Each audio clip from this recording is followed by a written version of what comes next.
Public comment will be explained by the city attorney shortly. Procedures for the swearing in of parties for the planning and zoning and or quasi-judicial items will be explained by the city clerk. The members of the city commission appearing before this meeting are Alex Diaz de la Portilla, Joe Carollo, Manolo Reyes, Jeffrey Watson, and me, Ken Russell. Also appearing are city manager Art Noriega, city attorney Victoria Mendez, and city clerk Todd Hannon. The meeting will be opened with a prayer by Commissioner Reyes, and I will lead you in the Pledge of Allegiance. Please stand. Father, Holy Son, Holy Ghost, Amen. Dear Lord, you have given us the opportunity and the power to make decisions to serve our people.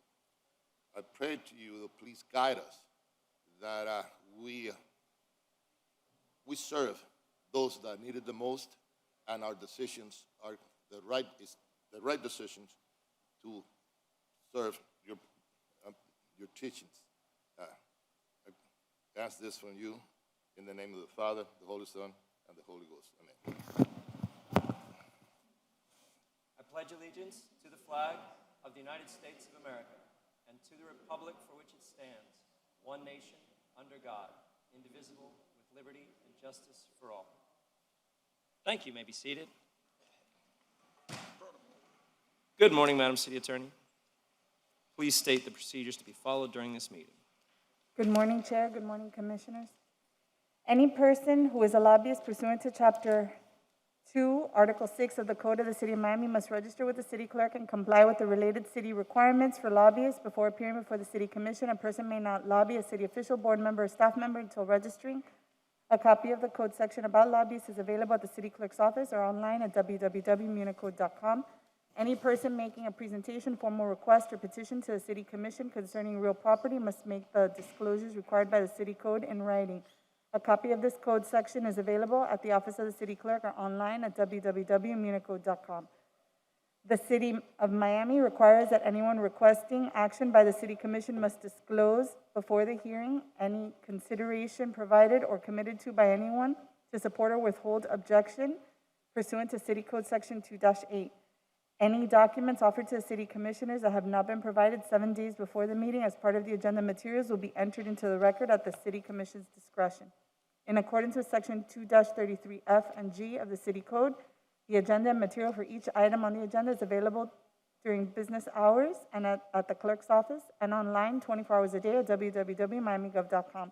Any person may be heard by the City Commission through the chair for not more than 2 minutes on any proposition before the City Commission unless modified by the chair. Public comment will begin at approximately 9 a.m. and remain open until public comment is closed by the chair.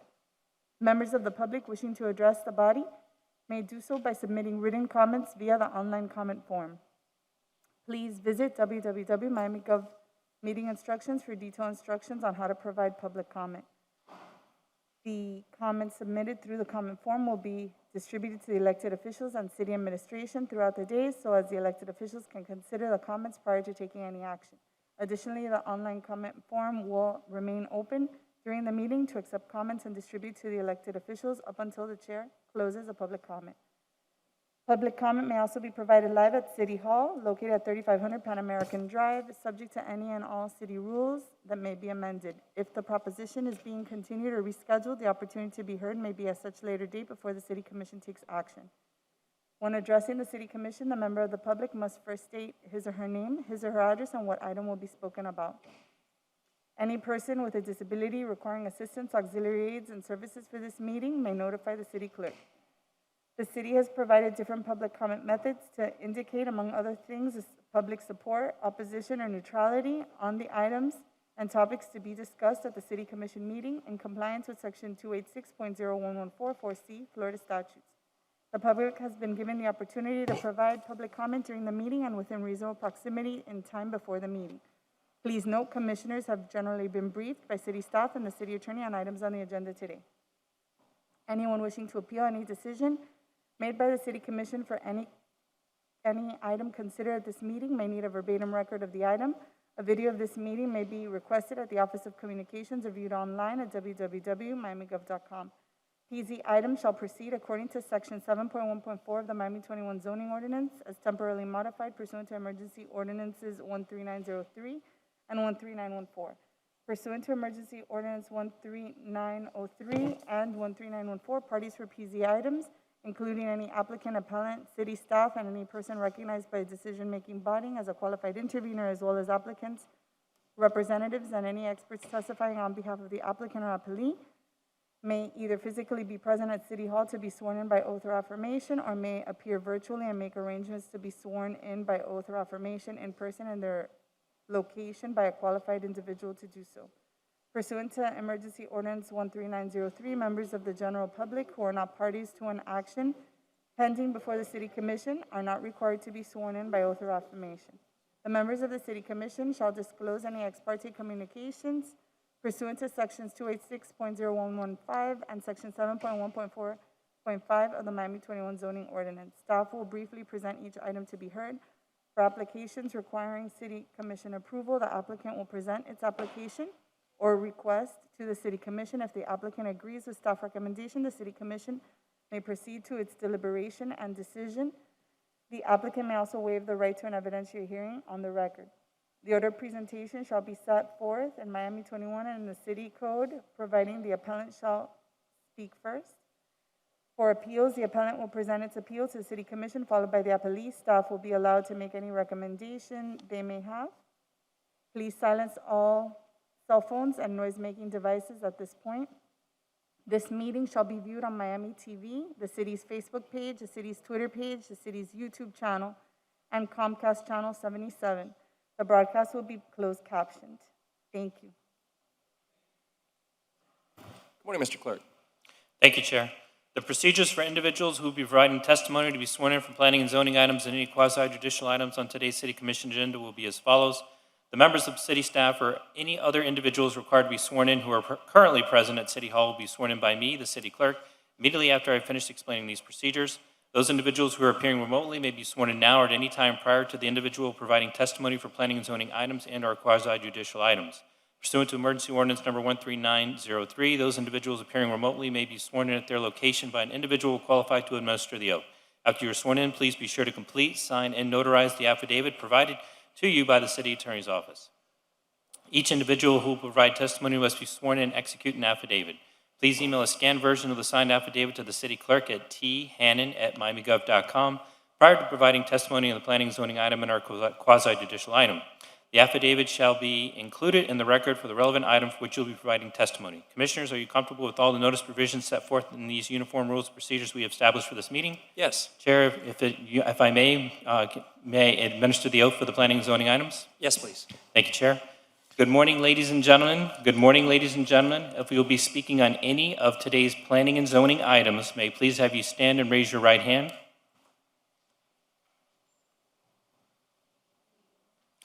Do you solemnly swear or affirm that the testimony you're about to provide at today's meeting is the truth, the whole truth, and nothing but the truth? Thank you, Chair. I'm sorry, Mr. Clerk, it's just a little out of order, but if everyone could please stand up and raise your right hand. This is just protocol, please. Everyone, please. This is very important. I'd like you all to sing happy birthday to our clerk, please. Happy birthday to you. Happy birthday to you. Happy birthday, dear Todd. Happy birthday to you.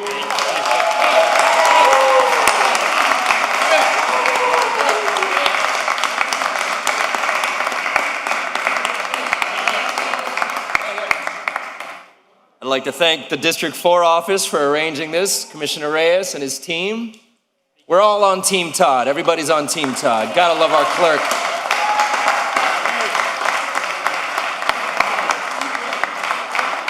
Todd, you look great for 70.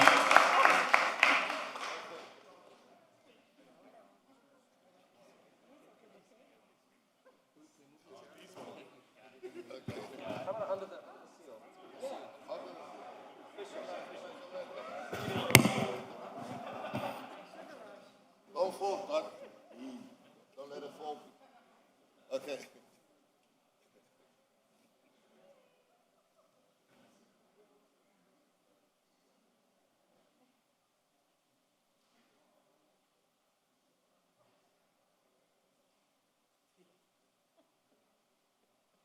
Happy birthday and thank you for this. We're gonna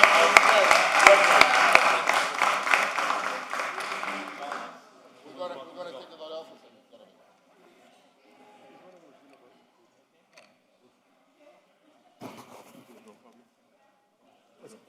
out. We're doing protocol. All right, actually, I think we can leave the chairs. We have some protocol items at this point. We can take the chairs off. Yes, we need to recognize some folks.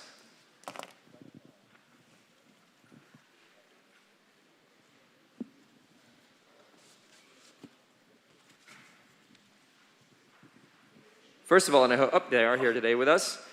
This is a certificate of merit for the City of Miami Procurement Department. If you could please give them a round of applause. The City of Miami issues this certificate of merit to the City of... Come on up, guys. Come on up, team. They keep us compliant. In recognition of its excellent service, the City of Miami issues this Certificate of Merit to the City of Miami Procurement Department. The Procurement Department for the City of Miami has been awarded the NIGP Institute for Public Procurement's Quality Public Procurement Department's National Accreditation. The QPPD recognizes excellence in procurement operations and best procurement practices. The City of Miami proudly recognizes the Procurement Department's ongoing pursuit of excellence and advancing the procurement professional as an industry leader. Signed, Francis Suarez, Mayor. Thank you so much. Who would like to say some words from the department? Of course. Good morning. I just want to say that I have the best team in the world. We have been recognized nationally multiple times, and it's all about them. We work really hard. We try to innovate and to make efficiencies and just try to make everything better, easier for our departments. So thank you so much. Congratulations.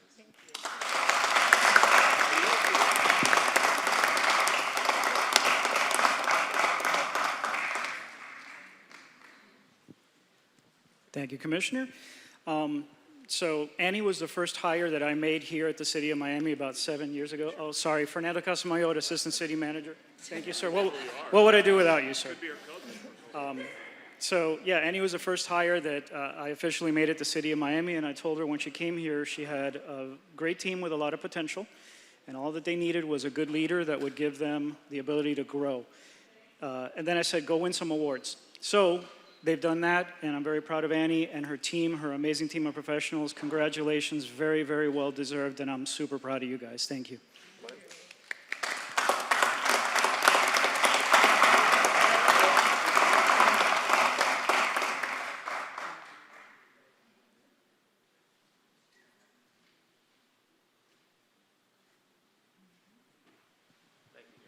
Thank you.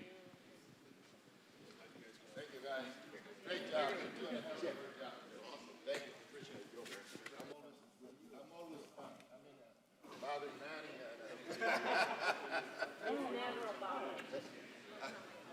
Oh, thank you. Congratulations. Thank you very much for your work. Comisionado. Thank you. Yes, sir.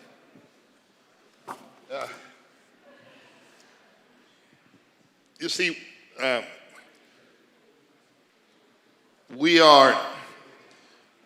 most of us, we take for granted that if a baby is born, you see, that it's going to be a supply of diapers for that baby, and that baby is going to be kept clean, and there's a constant set of diapers. But the truth of the matter is that in our city, there's a lot of families that cannot afford diapers. And there is an organization that helps those families. And I would like anybody that is, part of that organization to come up here.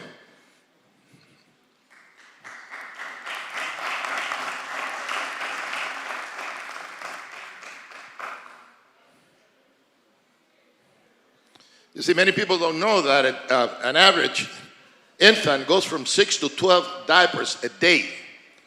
And now when I read this, I go back during my time, I'm back in Cuba, when they were, every single one of them got to be watched over and over again.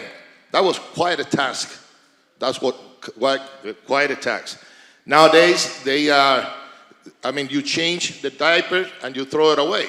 But as I stated before, this organization makes sure that those that need it, those families that are in need, because they don't have the purchasing power to buy, constantly keep on buying diapers, they can come to them and they will supply them. And I congratulate you for it. And that's why we are now, I'm giving you this proclamation, and we are declaring that diaper need awareness week in the city of Miami. Thank you for your services.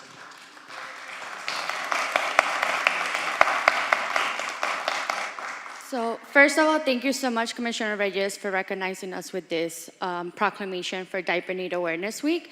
Many of you might not know, unfortunately, food stamps and WIC do not cover diapers, and so we represent the babies in our communities that are in need. Miami Diaper Bank has been able to donate over 5 million diapers since its extension, which was, since it started back in 2013. And we were actually started by a community service project. So I would like to read just a little bit about what we've been able to do during COVID-19. And so even before COVID-19 pandemic, 1 in 3 families struggled to afford enough diapers to keep their child clean, dry, and healthy. Due to the pandemic fallout, the pandemic diaper need in our community is skyrocketed. Right now, it's about 400% of the families that are served through our community service partners are requesting an increase of diapers, and about 2,000% increase from direct services through our families. We have been able, since March 2020, we have been able to expand our work and distribute 2.3 million diapers for COVID-19 alone. And since then, we've also been able to distribute over 600,000 wipes, about 197 new articles of clothing, along with other baby essentials. So we call on to our community to please come support us during Diaper Need Awareness Week, which starts next Monday. Anything that you guys would like to do, we have volunteer opportunities, we have diaper drives and different opportunities for you guys to join us. We really appreciate it. And again, Commissioner Khan, Commissioner Reyes, we really appreciate you guys acknowledging this need in our community. And we look forward to working with you guys to receive some funding. My pleasure. My pleasure. I became a single dad when my son was 1 year old, so I am a professional diaper changer. And with that in mind, Commissioner Reyes, if you'd like to move RE1, Diaper Needs Awareness Week, we do have a quorum at this point. Okay, so I move. Moved by Commissioner Reyes, seconded by Commissioner Watson. Change a bunch of diapers too. I'd like to open for public comment here. If anyone would like to make any public statement regarding Diaper Needs Awareness Week. All of those who've not been pooper scoopers, stand up. Seeing none, we'll close public comment. All in favor say aye. Aye. All opposed? If you want to go ahead and hit the gavel right there on that table. Oh, what an honor. Motion passes. Thank you very much.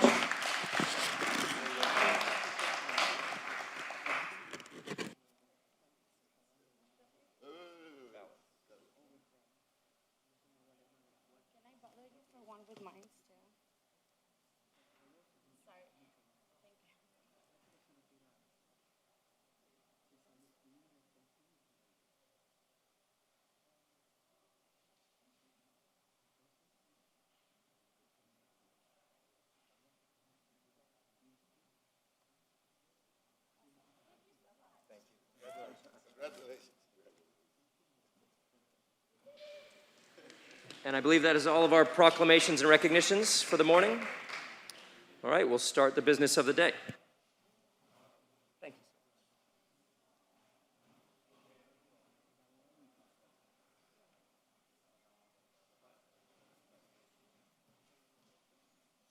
you.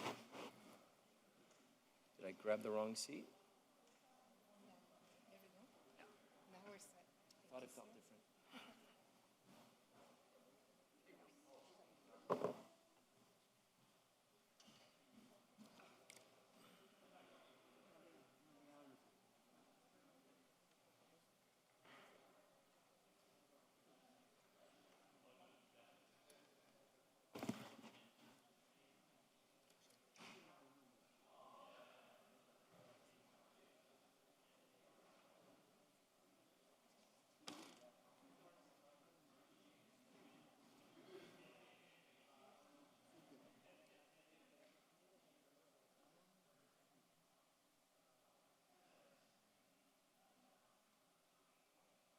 I'll text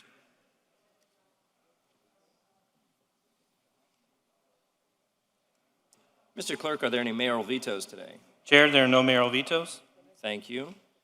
Can I get a motion to approve the minutes of regular meetings April 9, May 28th, July 23rd, May 14th, and July 9th? That's AM 1 through 5, moved by Commissioner Reyes, seconded by the chair.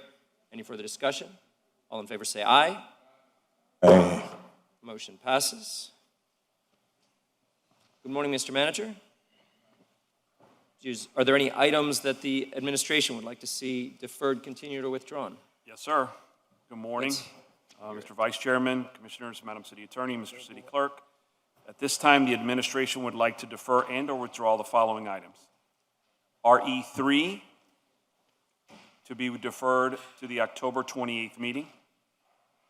RE6 to be indefinitely deferred. RE7 to be deferred to the October 28th meeting. SR2 to be deferred to the October 28th meeting. SR3 to be indefinitely deferred. FR2 to be indefinitely deferred.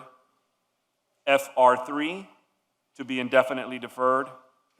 And DI2 to be indefinitely deferred. On the Planning and Zoning agenda, PZ5 is to be deferred to October 14th. We also have 2 pocket items to add to the agenda as well. We'll hold on the pocket items. Mr. Clerk and Commissioners, are you clear on the requests of the administration? Yes, sir. Would you like me to read any co-sponsors? Yes, please. If you could, before you read the co-sponsorships, just go back through those as you heard them, please. Yes, sir. RE3 to be deferred to October 28th. RE6 to be indefinitely deferred. RE7 to be deferred to October 28th. SR2 to be deferred to October 28th. SR3 to be indefinitely deferred. FR2 to be indefinitely deferred. FR3 to be indefinitely deferred. DI2 to be indefinitely deferred. And PZ5 to be deferred to October 14th. Sorry, FR4 was to what date? There's no FR4 that I have on my list. Oh, okay, that's not, sorry. Mr. Chair, I would like FR3 to be pulled from that list so we can have a conversation about it a little bit later on scooters. So do not defer it at this point? Yes, sir. Okay. FR3? That's the FR3? scooter, yeah, you'd like to take that off of the deferral list for the moment. And FR4 is not on the deferral list? Not at the moment. Okay. Are we going to defer it? We can. Can we do that? Can we add it? Yes, Okay. yes. We're deferring FR4? FR4, you want to defer too? I would like to add that. 10, Yes, next meeting? yeah, I'm fine with that. Yeah, next meeting. Can you pull SR3 for discussion so I can understand why it's being deferred indefinitely? Well, if you want to just go through that right now, Mr. Manager, we can decide whether or not to defer it. Yeah. There's been a request for indefinite deferral of the historic Overtown Culture and Entertainment District. That's the one that did not go to PZAB, but Caesar can provide a better timeline. Good morning, Mr. Director. Morning. Cesar Garcia-Pons, Planning Director. The item was heard at PZAB, and PZAB deferred it, so we aren't able to vote on it today. So there was a request from PZAB to come back with information with regards to the distance to the churches. Yeah, okay, all right. So it's okay to leave it Yeah. in? All right. But indefinite, but to defer it to 10/28, right? So I think we're working through the vote was actually an indefinite deferral. I think it's a 45-day. We're going to try to get back for the November I see. meeting. Okay, all right. Thank you. Are there any items from the commissioners that they'd like to see deferred, withdrawn, or continued?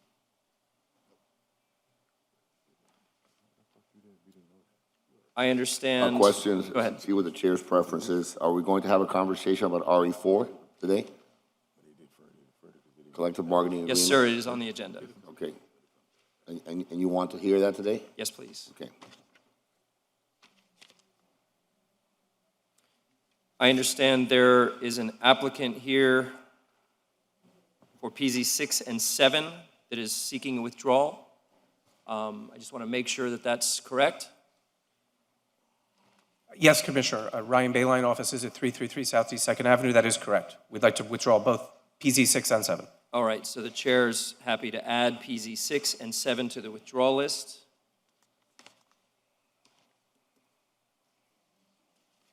Is there anything we're forgetting? So PZ 6 and 7 is actually going to be withdrawn, not deferred or? Correct. Okay. There- There's one more request from the applicant. So Another applicant. Is that a withdrawal then? Yeah, Yes. withdrawal. Okay. We won't see it again, right? Never again? Never happens here. Good morning, Mr. Chair, members of the commission. It'll rear its ugly head at some point, right, eventually? Tony Recio, 2525 Ponce de Leon Boulevard. I am here regarding PZ3 and PZ4. We're asking for a deferral to November 18th.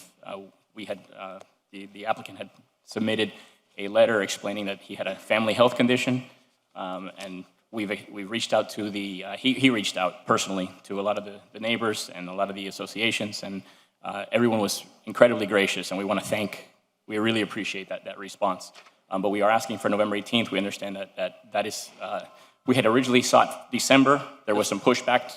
They wanted us to go in October, and there may still be someone, a property owner who wants us to go. I believe Mr. Kasdan is going to speak about that. But we are asking for November 18th, and we would appreciate that date. Go ahead. Who does he, I'm sorry, thank you, Chair. Who do you represent? Magnolia Holdings, 38th Street, LLC. That's Ron Bloomberg. Okay. And you're asking for a deferral? For deferral to November 18th. Okay. We're going to defer it to 1028.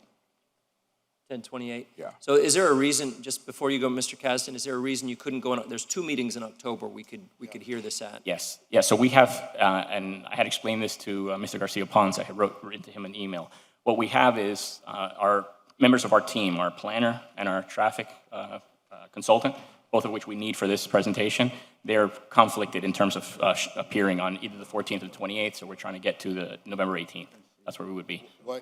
So, Let's do one at a time. Go ahead, Commissioner Reyes. Yes, just out of curiosity, why don't we, I mean, this is a subject that, that needs to be decided. Why are we postponing to November instead of taking care of it in October? So I'm sorry, I couldn't quite hear you. Why we are extending it to November when we can have a couple of meetings next month and we can deal with it? Yeah, it's mostly because of its availability. It's just availability of the people that we need to present this case. so what you're waiting for is a traffic study? The traffic engineer's availability. We have a traffic study. We don't have the traffic engineer won't be here. Right. For the 14th. How old is your traffic study? We have 2018 was the original. Right. There's been a couple of updates since then. We'll submit a more recent one, even leading up to it. What's the latest one you have? The latest one, the latest update, I believe is 8-9 months old. Okay. So you want to wait till November 18th? That's what I would appreciate that. Yes. Okey-dokey. So here's the situation with this. This is a zoning request in sort of the last remaining area between single family and the high rises of Edgewater. The high rises of Edgewater have traditionally run right up to 195, right there, the Julia Tuttle. And then north of that is where the single family has started, traditionally, right? And there's some multifamily there, and then it ends at Bay Point, and from there forward to Morningside is obviously all single family. Every single one of the neighborhoods surrounding that area, Morningside, Bay Point, Edgewater, is very interested in what's going to happen with this. And every time we defer this, everyone doesn't know whether they need to come and advocate for or against, and it causes a lot of disturbance for a lot of people. We're looking for finality with this application. It's been on our docket for a long time, so I would like to know what we can do to do it and not defer it again. We can commit there will be no more deferrals after November 18th. This is it. We will go forward. Could the traffic engineer appear by Zoom in October? Is that a possibility? I don't know. Perhaps on the 28th. He has told me he's not available for sure on the 14th, but I don't know that he could. Again, I can't commit to that. And I appreciate that Commissioner Diaz-Albortilla brought up the traffic, because this 36th Street area coming off of the Tuttle is probably our biggest hornet's nest of traffic in the entire city. It is. And so what we do here is very important to a lot of people. We agree. We want to make sure development helps our issues and doesn't hurt our issues, so everybody's watching. And we need to get some finality. Good morning, Commissioner Correa. And Go ahead, Commissioner Reyes. Just to clarify this, you're talking about the traffic study. Is it because the engineer has not completed it or because the engineer is not available? Regarding the traffic study is not the issue, it's the availability of the engineer. But because I don't want you to come again and say, well, we had not finished the traffic study. If we go forward on November 18th, we are going forward no matter what. There will be no more deferrals. I don't know how my fellow commissioners feel, but I agree with Commissioner Rosso. This is something that has to be settled. Well, he can make, he'll figure out a way. At 10/28, we got now a month, 5 weeks. So he'll figure out between now and then, if it's finished, we'll get him and make himself available. Okay. I'd like it sooner. Extension.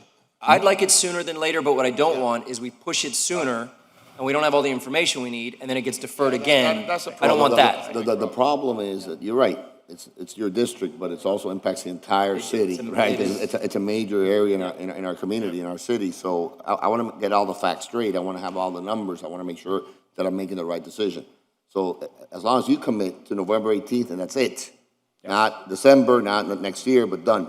As long as you give me that commitment, I'm comfortable with deferring until November 18th, but not a day after that. Commissioner, you have that commitment, From my November 18th. perspective, I don't know how the rest of the commission feels, but I'm okay with waiting as long as we know that day it's done. Commissioners, can we just clarify, does he need them as witnesses at the hearing? Because if Yes. that's what he's Right. saying, it's witnesses to arrive, not reports that they have to generate, so. I Right. just Right, wanted to- witnesses have to come, and on top of that, there's probably gonna be a lawsuit along the way, I figure, somewhere, right? So we wanna make sure we get it right? Because there's a big piece of real estate, right? It's an important part of Miami, Crossroads, right? And it's an important part, so it's important for us to get it right. So let's just try to get all the things, we do it right, and then the lawsuit, let the lawyers and the courts figure it out after the fact. Good morning, Mayor Kaz. Good morning, Vice Chair Russell, members of the commission, Neeson, Kaz, and Ackerman, representing Miami Design District Associates. And I know that I also speak in concert with all of the neighborhood associations in the area. This item has been pending for 3 years, some form of it or another. It was continued from July. My client is willing, of course, to accommodate the personal needs that Mr. Recio's client has requested to not have it heard today. But there is no need. I think Commissioner Watson put his finger right on it. It's 5 weeks from now until October 28th. There's no reason why all the ducks shouldn't be able to be put in a row and the matter heard then. We feel that anything beyond that, we would say the 14th of October is okay, but if they have an issue with that, but this is his client's project, and his client has to get their team together and to present and to do, and they have 5 weeks if this extension is granted, but beyond that, it just keeps on prolonging this, and it should be brought to resolution. We really were ready to go forward and express our opinion and that of the neighbors today, but certainly, as Commissioner Watson's suggestion of October 28th is more than generous to Mr. Recio's client, and it gives certainty to the neighbors. I defer you, Commissioner. So it affects your district as well, It Commissioner. does, but like Commissioner said, it affects, it's an intersection that we really have not much to do with, and we get lambasted for it. Okay, state and county, and so it's a major decision, but they've kind of screwed it up. They never come to us. FDOT never comes to us when they do these things, and it makes us look like we don't know what we're doing or not vigilant about what's happening. And so if all the facts, as the commissioner said, are going to be ready, boom. Okay. If not, all the facts are not going to be ready, then they'll be here now saying, right? So I'll defer to whatever the information in the question and answer Mr. Recio gave Commissioner Reyes. Okay. So what I'm hearing is 2 dates being thrown. October 28th was your request, Commissioner? Well, the question... And November 14th was the other 2 suggestions. But the question to Commissioner Reyes and Commissioner Portillo is that if the facts are not going to be ready, then they're going to be asking for something else again. So is it the fact that the facts are going to be ready and it's completed, and that's what we didn't want the 28th? We will have our witnesses ready on November 18th. That's what I can guarantee. Well, it's always to present those facts. Well, it's also the witnesses that we got, Madam Attorney. So does the witness have to be physically present? That's what I'm asking her. We need the witnesses here, correct? They could appear virtually. I'm They sorry. could appear virtually if necessary through Zoom, but I don't know how their presentation is set up. Only Mr. Yeah, Recio can. I can commit to the 18th that they can be here on November 18th. I can't commit that they can be here on October 28th. That's- But can you? But the possibility, I'm sorry. No, I was just gonna say, but can you answer Commissioner Ray's question? Did Yes. you answer that question? Is the document, is the study complete? So there will be an update provided to that study, but the initial study is complete. There will be an update done to that study because the study was before COVID and then during COVID. These are changed circumstances. Because, well, that was really my question. That's why I asked you about the traffic study. Right. I want to make sure the traffic study is important to me, and the fact that it's timely, that it's, that it's not too old, because things have changed dramatically in terms of traffic, COVID, pre-COVID, post-COVID, or during COVID. So during the whole process, we need to know, we have the most updated traffic study. That's my biggest concern with the project itself, right? Agreed. Because again, like you said, it's 36th Street, it's an important part, it's that avenue on Biscayne Boulevard that matters to the whole city. So I want to make sure that I have all the facts, all the witnesses come and testify, and we have everything, all the ducks in a row before we make a decision, so we don't look like we don't know what we're doing. Mr. Right? Chair, Mr. Chair, Yes. they have had since July, when this commission deferred it, to prepare whatever traffic studies are further. But they're telling you a date right now, Mr. Kasdan, Mayor. They're saying November 18th, and he was already committed, not a day after that. The only thing So I'm that's a saying, finality that we need to have, a specific date, and you've committed to not doing anything beyond November 18th. Correct. You're gonna hear it. But the- Everybody's gonna be here, correct? That's correct. Okay. But Traffic Commi- study's gonna be done, That's right. correct? Now you're not come back and ask us for a No, deferral. November 18th, we're here to present. I'm okay with that. I think it's fair. but Commissioner, I understand. What's 2 weeks, They have 5 weeks from now to put that in order. They could have their witnesses appear virtually. I think we all know, we've had lots of hearings where 5 weeks of lead but I want time an is updated, generous. I want an updated traffic study. That's what I want. I don't know how the rest of the commission feels. They should be able to have that in a couple of weeks. Well, I 3 don't know, weeks. I don't know, traffic study, you can do in a couple of weeks, but I don't know anything about traffic studies, except I know you can't do it in a couple of weeks. That I know. Well, they should have started in July. Well, it doesn't matter. That's a different conversation. Moving forward, why can't we just agree on November 18th and everybody's happy? And that way that we can't delay it beyond that. It's kind of a fair way to get everybody to come and give their presentation on November 18th and the commission votes with information and with the facts. And if it's available on the 28th, if you have all your ducks in a row to make your presentation on the 28th, then we do it on the 28th. Mr. Commissioner, the neighborhood associations have also, I believe, asked for October 28th as a date that works for them. Their interests are also at stake. Bay Are they Point. here? I believe they sent email communications to the I'd like to Commission. ask my staff, actually, because I asked before the briefing if we'd had any correspondence from the neighboring associations on this issue, and we haven't. at We this haven't point. received anything. I saw a copy of an email this morning. from Okay, I Bay- might have missed that by From this. Bay Point, from the Bay Point homeowners, specifically asking that it be October 28th. If I may, we've not received that indication from any of the associations, as far as I know. I checked what time this morning, because I checked my email at 7:30 this morning. It shows, it shows everyone was copied. That doesn't mean that you've seen it. No, but was it after 7:30 in the morning? But it was sent earlier than that from the Bay Point Association. And why wasn't it sent, 2 days Specifically- ago or 3 days ago? Why was it sent this morning? It was sent, Last week? it was sent very early this morning, or was sent yesterday. And it was sent, shows that it was sent, the copy I have, to everyone on the dais here. And it specifically asks, if I may read it, Dear City of Miami Commission, on behalf of the Bay Point Homeowners Association, I'm writing to support the deferral request for T5R to T680 on the properties east of Biscayne Boulevard. Although we support the deferral because the applicant has claimed to have a personal family health emergency, we strongly urge you to hear this item within 30 days so that our residents can confirm their attendance for when the item will be discussed. After 3 years of deferrals, we ask that you make absolutely certain that this time will be heard in either 2 or 4 weeks from tomorrow, so that's today. So this was sent to you yesterday, apparently, and that under no circumstances, another deferral will be considered. Thank you. Regards, Bay Point Homeowners Association. So, I'm not finding that. I'm seeing some opposition from individuals, but I'm Yeah, me not too. finding the email specifically about requests. Well, if they with waited regard to 3 the- years, Chair, if they waited 3 years, what's another 2 weeks after October 28th, really? Right? It's logic. If they waited 3 years, what's the 2 always- weeks?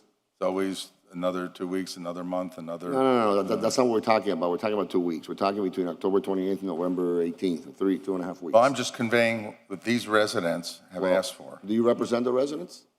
No, but I do not represent them, but I'm conveying a message that they said they were sent to you. Okay. Here's what I don't. I want it to go sooner than later. What I don't want is for them to have another reason because they were rushed in their mind to force a deferral again. What I want, and I want the resolution of this commission that when we hear this, we will come to a decision Yes. that day. Because the residents deserve that. And I'll commit to that. I think I agree. 3 years is too long. Remember, we had a conversation about marinas that were 7 years, a couple commission meetings back. So I agree. Finality is important. I've always said from the moment I got here that finality matters.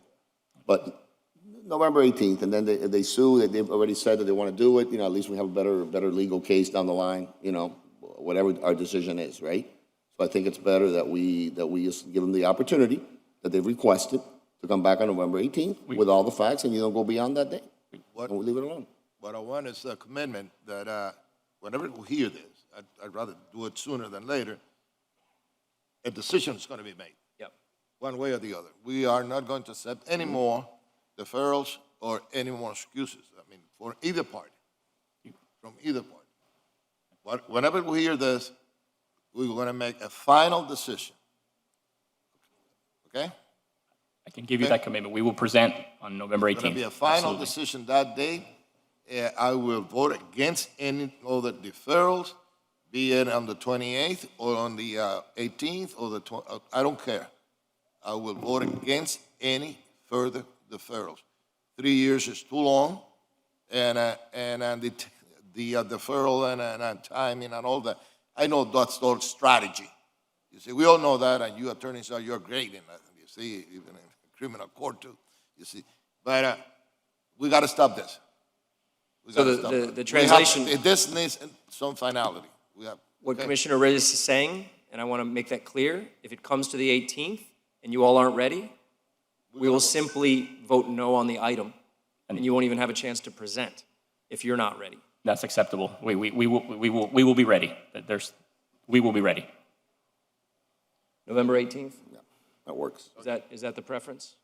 Okay. I mean, All right, so, because I don't want them to have excuse that well we couldn't do it on October because you didn't give us enough time and all of that, and then they will have some sort of excuse or an issue that could be presented in any other place, probably in the court, whatever.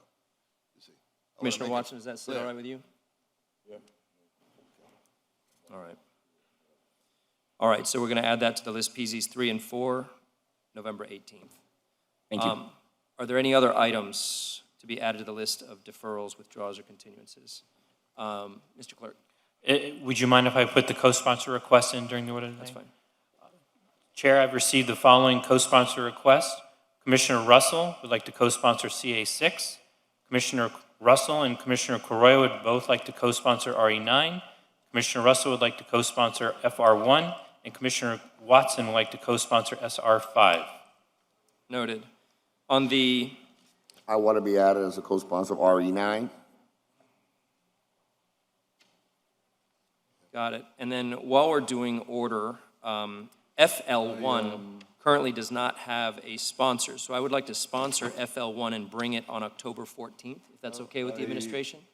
Yes. believe I heard that Commissioner Diaz-Leperti and Commissioner Reyes wanted to sponsor FR5. FR5? Yes. Oh, yes, Absolutely. Yes, absolutely. Yes. Commissioner Thank you for Watson, too. reminding us. Commissioner Watson as well. Good. Sure, make it unanimous. Okay, unanimous to sponsor. So FL1 will come back October 14th with me as a sponsor, please. That's the ban on gambling. All right, Can we? Tell me take- about the ban on gambling that you're doing. What's that? it's FL1. so I know, we'll it's get- FO1, but ban on gambling, didn't we discuss this already? Yes, like- we passed a resolution directing the management to come back with legislation, and they've now done so, but it didn't have a sponsor, so it's just floating out there in future legislation. So I wanted to see if we could get it heard. Okay. That's fine. Commissioner Carrillo. If I could respectfully request of the chair and my colleagues, if we could take up FR5 out of order. We have a group of people from the community here that would like to hear it. So if we could take this one out of order, I would appreciate it. There's also PH4 has some time sensitivity. There's here, one of the representatives would like to hear that one out of order as early as possible because they have to leave. So which one is that, Commissioner? FR5. FR5. Rubén Darío Park. There's a motion by Commissioner Reyes. I'll second that. Arroyo on FR5, Yes. seconded by Commissioner Diaz-Labortia. Is there anyone here from the public that'd like to speak on Ruben Dario Park? Seeing none, I'll close public. I'm sorry, were you getting You have us? someone. Well, he's a lot better known than Morazan, right? Or is he equally known? Well, Would you like to- Morazan was a general. He is a poet. He's a poet. Yes, my name is Milton Gonzalez. I've lived in Miami since 1989. And we are about 40,000 strong in Miami and about 120,000 strong in Miami-Dade County. The Nicaraguan community is the second largest after the Cuban community. And my son is a veteran, and we always say that when you move into a new house, you don't have that feel of a home until you hang the American flag outside. And naming Rubén Darío Park in the city of Miami will give our community, after 30 years that I've been here, some of us has been here more than 40 years, will give our community that sense of belonging. Finally, we'll be hanging our flag in what we call home. Thank you very much. Thank you for your comments. Is there any further public comment? Mr. Chair, I want to commend Commissioner Carollo for bringing this up. This is a very important part of our community. The Nicaraguan community is great contributors. You are home, and you have a lot of your members in my district and Commissioner Carollo's district and throughout the city of Miami, throughout Dade County. A lot of them live in the Alapata area, and in fact, my best friend is Nicaraguan. So, I mean, I think it's time that you have your park and you be recognized. And so congratulations to you, and I want to commend Commissioner Carollo for bringing this forward. Thank you. Commissioner Reyes, you're recognized. Yes, I agree with Commissioner Diaz-Labortia 100%. I really commend Commissioner Carollo. And I want to also point out that even during the Cuban fight for independence, Jose Marti and Rubén Darío, they had a very close relationship, in which each one of them advised the other. And there is a phrase from Rubén Darío when he learned that Martí was shot in Dos Rios. He said, "Maestro, ¿qué has hecho?" Like, "Professor, what have you done?" When he was shot in battle and he was killed. And I never forget that. And we Cubans, we always had respected a lot. We have a great respect to Rubén Darío, which was an excellent poet and writer. Yeah, the Cuban people and the Nicaraguan people have always been interconnected. Yes. We've also provided support Absolutely. For Bay of Pigs from our army back in the day. And I know friends like Roberto Amador is a captain of the old Air Force that was ready. And my own dad was a sergeant Yes. in the Air Force, and he was ready during the Bay of Pigs. And even after the fiasco of Bay of Pig, or the betrayal, where but that's what I call it. The betrayal of Bay of Pigs, Nicaragua, the government, even provided bases for training for Cubans that want to go and fight. Yes, and we've also, I would like to take the opportunity, and this will be my final statement, to ask for the declaration for the FSLN to be declared a terrorism organization. There are many members of this organization are living right now in Miami-Dade County and the city of Miami itself and in South Florida, and it's imperative that they are pointed out in the community and that they are, the proper authorities know that these people that are paramilitary in our country, they go there and they kill civilians, and then they come here, but we don't have a law to determine to denounce them as terrorists. So the city of Dorado, they already passed a resolution, and we would appreciate also if the city of Miami passed the resolution declaring the FSLN a terrorist organization. We will get a copy of it from Mayor Bermudez and bring it up at our next meeting. I'll do that. Thank you. Thank you very much. Is there any further public comment on this item? Good morning. Good morning. Good morning, sirs. Thank you for the opportunity that for the Rubén Darío Park. Thank you, Commissioner Joe Carollo. Since we start the first meeting back in March, talking about this park, we really feel appreciated as a Nicaragua community. My name is Carla Ordenana.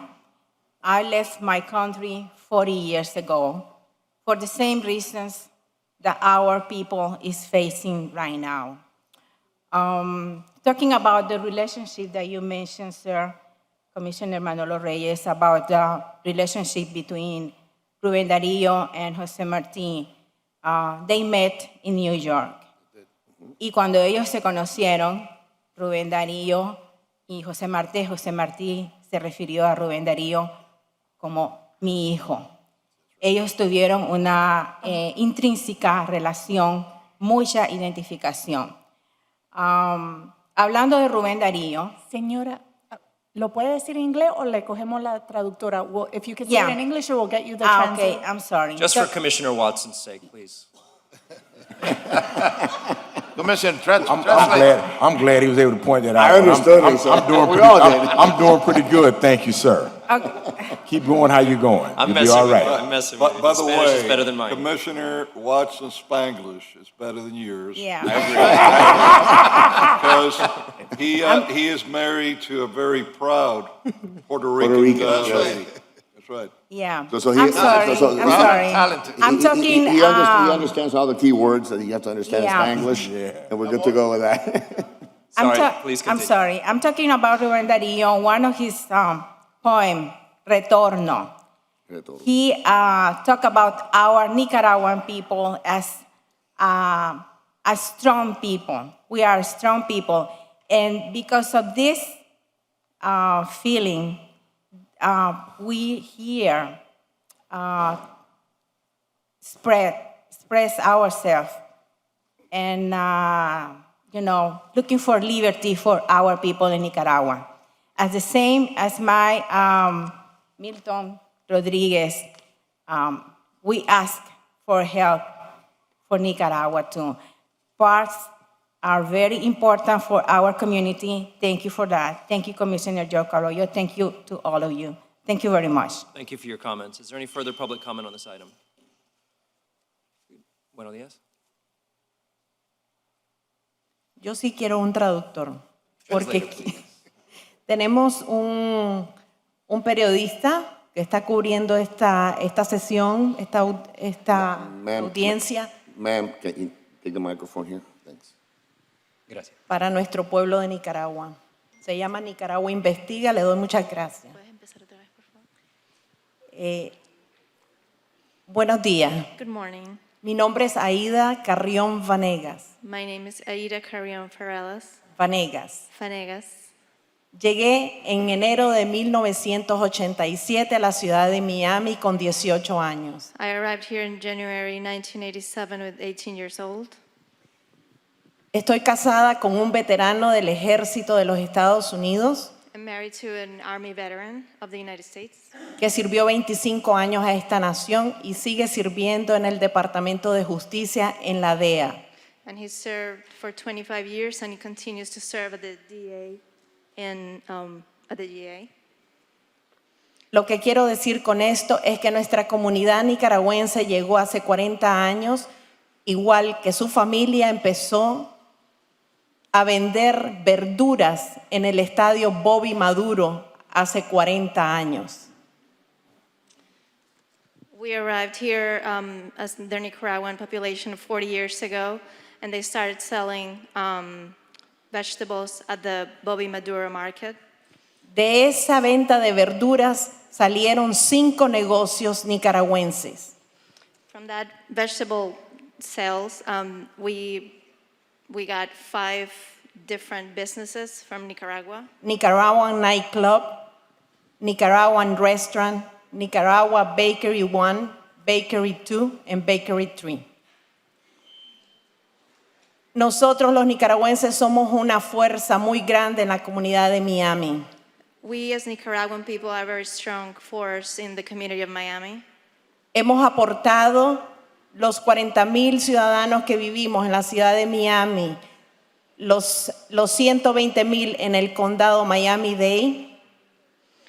We've been here, and the population that we have here now is 40,000 people in the city of Miami and 120,000 in Miami-Dade County. Hemos aportado la segunda fuerza más grande en la ciudad después de la comunidad cubana. We are the second population after the second biggest population after the Cuban community. Estoy segura que los nicaragüenses que viven ahora en la ciudad de Miami, esos 40,000 ciudadanos van a disfrutar el Parque Rubén Darío que nos ha sido asignado a la comunidad nicaragüense que ha aportado tanto a esta ciudad. We will enjoy the park of Rubén Darío Park that you have given to us, the Nicaraguan community. Thank you. Muchas gracias por su atención y le pedimos al alcalde Francis Suárez y al comisionado Joe Carollo que lidere la declaración del Frente Sandinista de Liberación Nacional como organización terrorista, dado que los exiliados que están en Costa Rica están sufriendo asedio y han sido asesinados, están en hospitales gravemente heridos por esta organización terrorista que manda a paramilitares.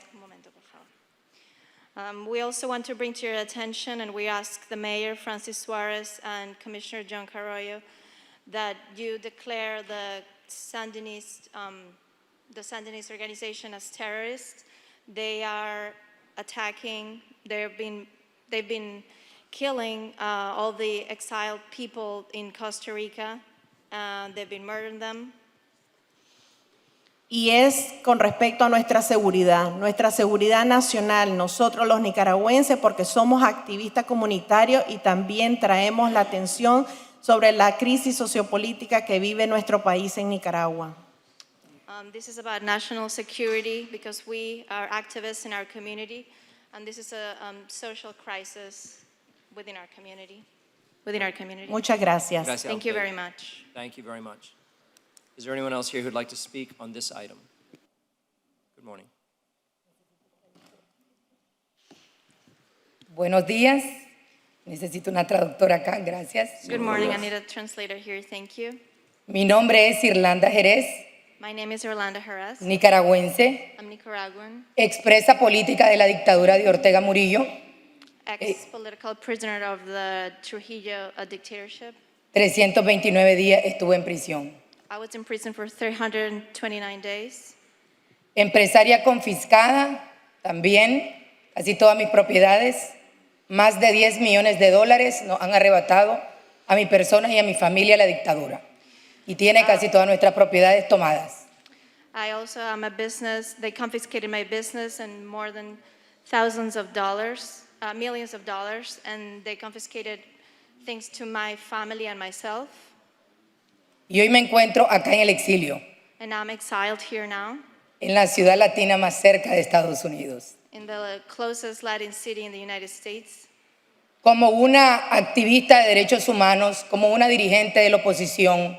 As a human rights activist and a leader of the opposition, He viajado por muchos lugares de América I've y, traveled in a lot of places in Latin America. y organismos internacionales en los cuales desde la cárcel he solicitado muchas de las acciones contra la dictadura que quisiera que los comisionados, el alcalde y los que están acá respalden a la gran comunidad nicaragüense que habita en este condado.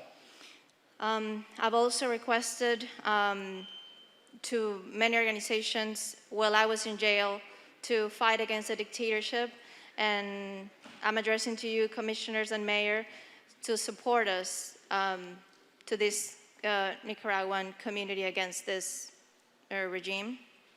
En primer lugar, el origen ilegítimo e inconstitucional de la dictadura de Ortega Murillo. Hemos impulsado iniciativas ante la OEA y ante la comunidad internacional para que se declare ilegítimo. First of all, we are addressing this as an illegitimate organization of the Ortega Murillo regime, and we've initiated action with the American International Yeah, organizations. no, in English is sorry. Okay. If you slow down a little bit, you can translate Okay, better, okay. With the American States Organization and the international community about this illegal this illegal regime. Estando en prisión, realicé un documento en el año 2018 y fue presentado a la Embajada de Estados Unidos. Okay, while I was in prison, I wrote down this document in 2008, 2018, and I presented it to the Embassy of the U.S. Un informe completamente documentado posteriormente por una gran cantidad de nicaragüenses y respaldado. This was a report fully documented and supported by a lot of Nicaraguan people. El por qué el Frente Sandinista de Liberación Nacional debe ser identificado y condenado como una organización terrorista. The FSLN should be identified as a terrorist organization. Por lo tanto, en este aspecto pedimos su absoluto respaldo. So for this, we ask you for your full support. Igualmente hemos denunciado las graves violaciones que sufre nuestro pueblo. La migración masiva. We also denounce all the big violations that our people suffer, massive migration. Esperamos que como está la situación lleguen mucho más a este país nicaragüenses. Because of this situation, we hope that a lot more people will come here. No vamos a ser más que los cubanos, pero a como está la cosa, estamos casi empatados. We're not going to be more than the Cubans, but we're almost tied.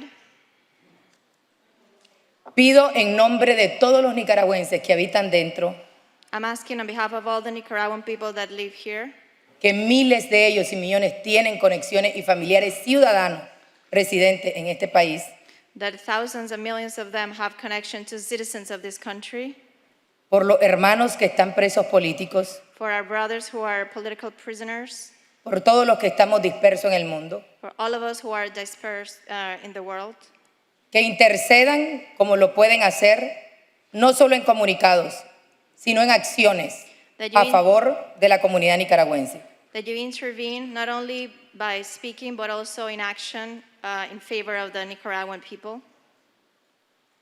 Agradezco mucho al comisionado Carollo, Reyes, a Díaz de la Portilla y por supuesto que no está aquí el alcalde, pero igualmente muchas gracias para todos ustedes por el respaldo y apoyo hacia nuestro pueblo en la lucha por su libertad. I'm thanking Commissioner Carollo, Reyes, Diaz de la Portilla, and of You course got the lost in mayor. translation there. Sorry. And of course, the mayor who's not here. I'm thankful for your support in support of the liberty of our people of Nicaragua. Y por supuesto a usted por ser tan paciente con mi rapidez. Muchas gracias. Dios los bendiga. Thank you very much. God bless you. Gracias a usted. Next public comment, please. Okay. Buenos días. Good morning. Gracias por este espacio que nos dan los nicaragüenses. Thank you for the space that you're giving to us Nicaraguan people. Gracias al alcalde Francis Suárez que no está, pero están ustedes que son representantes de la población también. Comisionado Carollo. Thank you for the mayor, Francis Senador Suarez, de la who's not Portilla. here, but you are all representing him, Commissioner Carollo. Cada uno de ustedes son valiosos en tomar acciones y decisiones que tienen que ver con una comunidad tan linda como es la nicaragüense acá en la Florida. Every one of you has taken valuable actions again, in support of our community, of the Nicaraguan community and our development. Soy Luis Galeano, periodista nicaragüense, exiliado desde el 21 de diciembre del 2018, perseguido político de la dictadura de Daniel Ortega y Rosario Murillo. I'm Italian, but I'm also Nicaraguan, and I got exiled on December 21st, 2018, and I'm a I was politically pursued and by the regime of Daniel Ortega and Murillo. Y cuando vengo a esta reunión y escucho que un parque va a llevar el nombre de nuestro poeta universal Rubén Darío acá en la ciudad de Miami, pues lógicamente... Perdón. And when I come here and I hear about this park that they're going to name after our poet, universal poet, Rubén Darío, Me siento enormemente agradecido I feel fully grateful porque decía el bate nicaragüense, si la patria es pequeña, uno grande la sueña. Y aquí uno sueña y hace y se encuentra que los sueños se pueden hacer realidad y nosotros soñamos con una patria libre, con una patria digna. Y cuando hay gestos como estos públicos, los agradecemos enormemente. because the poet used to say that if you have a small country, you dream of it big. And this is a country where you can make your dreams come true and also dream of your country. Porque es un reconocimiento a esa comunidad nicaragüense que tiene 40, 50 años de estar acá y los que seguimos llegando, porque el problema en Nicaragua se agudiza y más nicaragüenses seguramente van a estar llegando a Estados Unidos huyendo de la violencia y de la represión. This is an acknowledgement for all the community that has been here for 40, 50 years, and more that are coming because they're running away from that regime. Y quiero aprovechar también para preguntarles a ustedes qué comparación o qué diferencia existe entre ISIS, el Estado Islámico, Hezbollah y una organización como la que hay en Nicaragua al frente del gobierno, una organización mafiosa que quema gente en casas, que asesina, que tortura, que encarcela y que exilia. I'm asking you, I want to take the opportunity to ask this question. What is the difference between ISIS, the Islamic State, Hezbollah, or other organizations and this regime that exists in Nicaragua, that murders, tortures, kills? Yo creo que hay muy pocas formalidades para hacer la comparación, pero los hechos son los mismos. Matan a gente que no piensa como ellos, criminalizan a quienes no piensan como ellos, y por eso les pedimos a ustedes que hagan todo lo que tengan a bien desde esta posición, desde la que el pueblo les ha dado a ustedes acá, para apoyar a los nicaragüenses que piden libertad, que piden justicia y que piden democracia. I don't think there's that many difference between the two. They kill people, they burn people in houses, and they just want to extinguish anyone who doesn't think like them. And I appreciate your position in order to support us against this regime that is affecting our liberties. Y finalizo pidiendo libertad para los presos políticos de Nicaragua, justicia para las víctimas y que se declare de ya ilegítimo todo el proceso electoral que Ortega ha montado como una farsa para quedarse en el poder por 5 años más. Muchas gracias. And I want to take this opportunity to address the political prisoners and freedom for them, justice for the victims, and to categorize as the Ortega regime as illegitimate, that only want to do another election just to stay 5 more years in power. Thank you very much. Gracias, thank you. Shall we close public comment at this point? Is there anyone else left to speak on this item? Thank you. Madam City Attorney, could you read the ordinance into the record, please? Thank you. Thank you. Good job. FR 5. Thank you, Chair.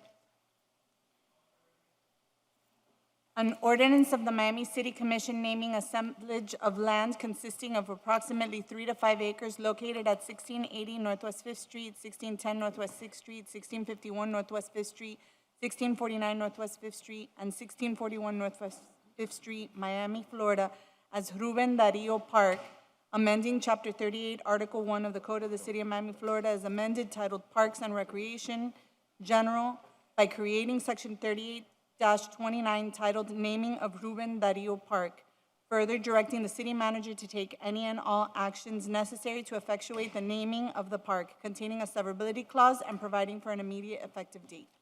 Before we vote, Mr. Chair, I'll be very quick. Just want to say a few words. The Nicaraguan community has come in bulk. There were always Nicaraguans here, like people from all Latin America, but few, because it's obvious that everyone prefers to live when they can in their own native country. But in 1979, Nicaraguans started coming en masse to Miami because they, like the Cubans before them, 20 years before, wanted to live in freedom and not under communism. And for the last 40 years that we have had a very large Nicaraguan community in Miami. And by the way, the Nicaraguan community in the city of Miami is the largest of any other city in Florida, and the largest lion's share of that community in the city of Miami lives in Little Havana, many in that northern part of Little Havana where we're naming this park Ruben Dario, and then right across into Alapata in Commissioner Diaz-Ortiz's district. But throughout the 40 years that the Nicaraguans have been here en masse, the Nicaraguan community has been part of the foundation of the new Miami that we have all built. They have been a community that's very family-oriented, extremely hardworking, and have contributed greatly in all aspects of our lives to the city of Miami and to greater Miami-Dade County. It is only fitting and appropriate that in the city of Miami, we also have a park named after one of the greats of Nicaragua. And Ruben Dario was not only a poet born, raised in Nicaragua, but he was also an international poet that belonged to the rest of Latin America and the rest of our hemisphere and beyond. This park is going to be a beautiful park. It's going to have everything that the community wants and requires. And it'll be fitting that this will be a park in particular that will be for the children of Little Havana, the Nicaraguan children, other Central American children, Cuban children, children of all races, creeds, nationalities, colors, that will be able to use a beautiful, brand new park. And it will also be a gathering place for the community there, where many of the people that live in the neighborhood they live in apartments. They live in apartments that are, many have absentee land owners, many investors that own properties, and they don't have places where they could have even a barbecue. This park will make sure that we'll have locations where families could celebrate the birthday and important days in the lives of their children, their families, because we'll have different kiosks that they could go to. They'll have places that they could have their barbecue, their parrillada, and gathering places besides fields to play soccer and many other sports, and of course, playgrounds for the children. So we're extremely grateful for the contribution that the Nicaraguan community has made to the city of Miami and greater Miami in these last 40 years. Thank you. Thank you. All in favor of the item say aye. Aye. Any opposed? Motion passes. Thank you very much. Can we get a quick picture with all the people that have come here, Chair? Yes, of course. If those who'd like, Una fotografía con if you'd todos like to los join us miembros. on the dais briefly, we'll move the chairs really quick so we can get the picture. And then I'd like to take up PH4, if that's all right. Pueden venir por aquí arriba para retratarnos aquí.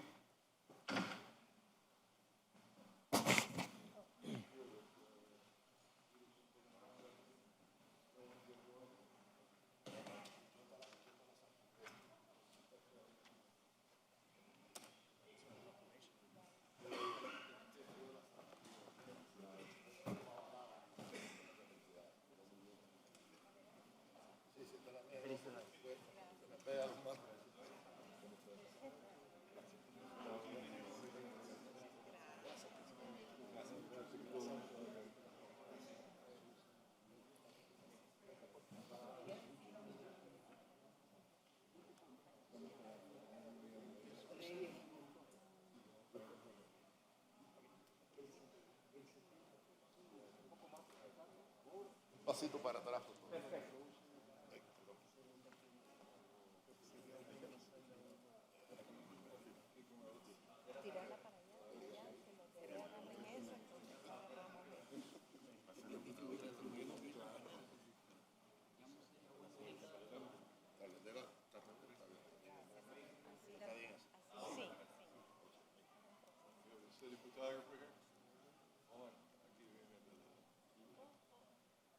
ahead.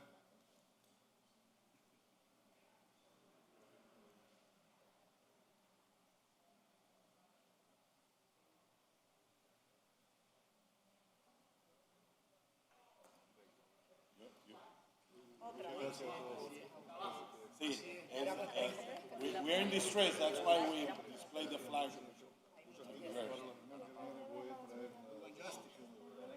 Yeah, yeah, we do it on purpose to express distress for our country under the tyranny.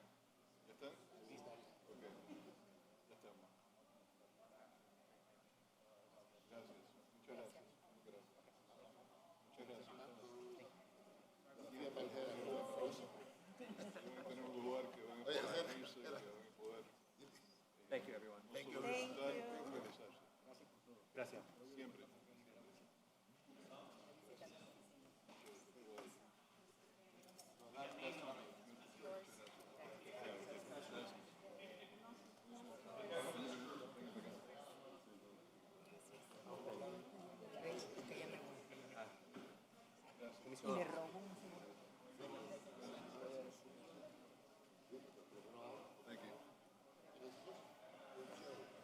Yes.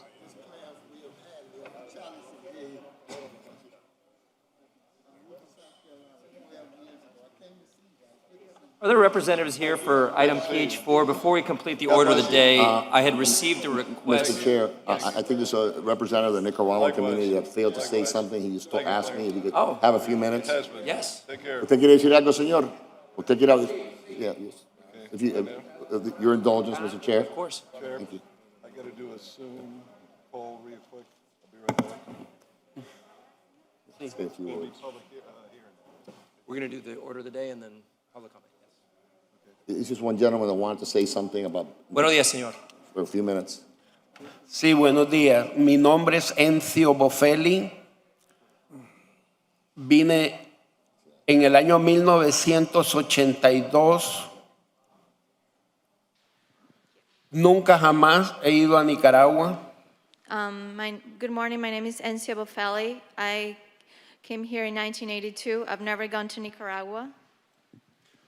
Y yo he notado que la gente que tanto nos odia, ¿verdad? Que se quedaron con nuestras propiedades en Nicaragua, con el dinero, que han... The people who hate us most are the people who kept our properties, our money. No solamente viven aquí en Miami con cierta impunidad, Not only they live here in Miami with certain impunity, sino también que hay muchos negocios sandinistas y el 70% de lo que produce Nicaragua lo compra Miami o Estados Unidos. and a lot of the Sandinistas businesses, 70% of what Nicaragua produces, Miami, the people in Miami buy it, or in the United States they buy it. Yo quisiera saber si es posible hacer como un proyecto de ley como la ley Hans-Burton, que le hace un boicot a Cuba, un boicot, ¿verdad?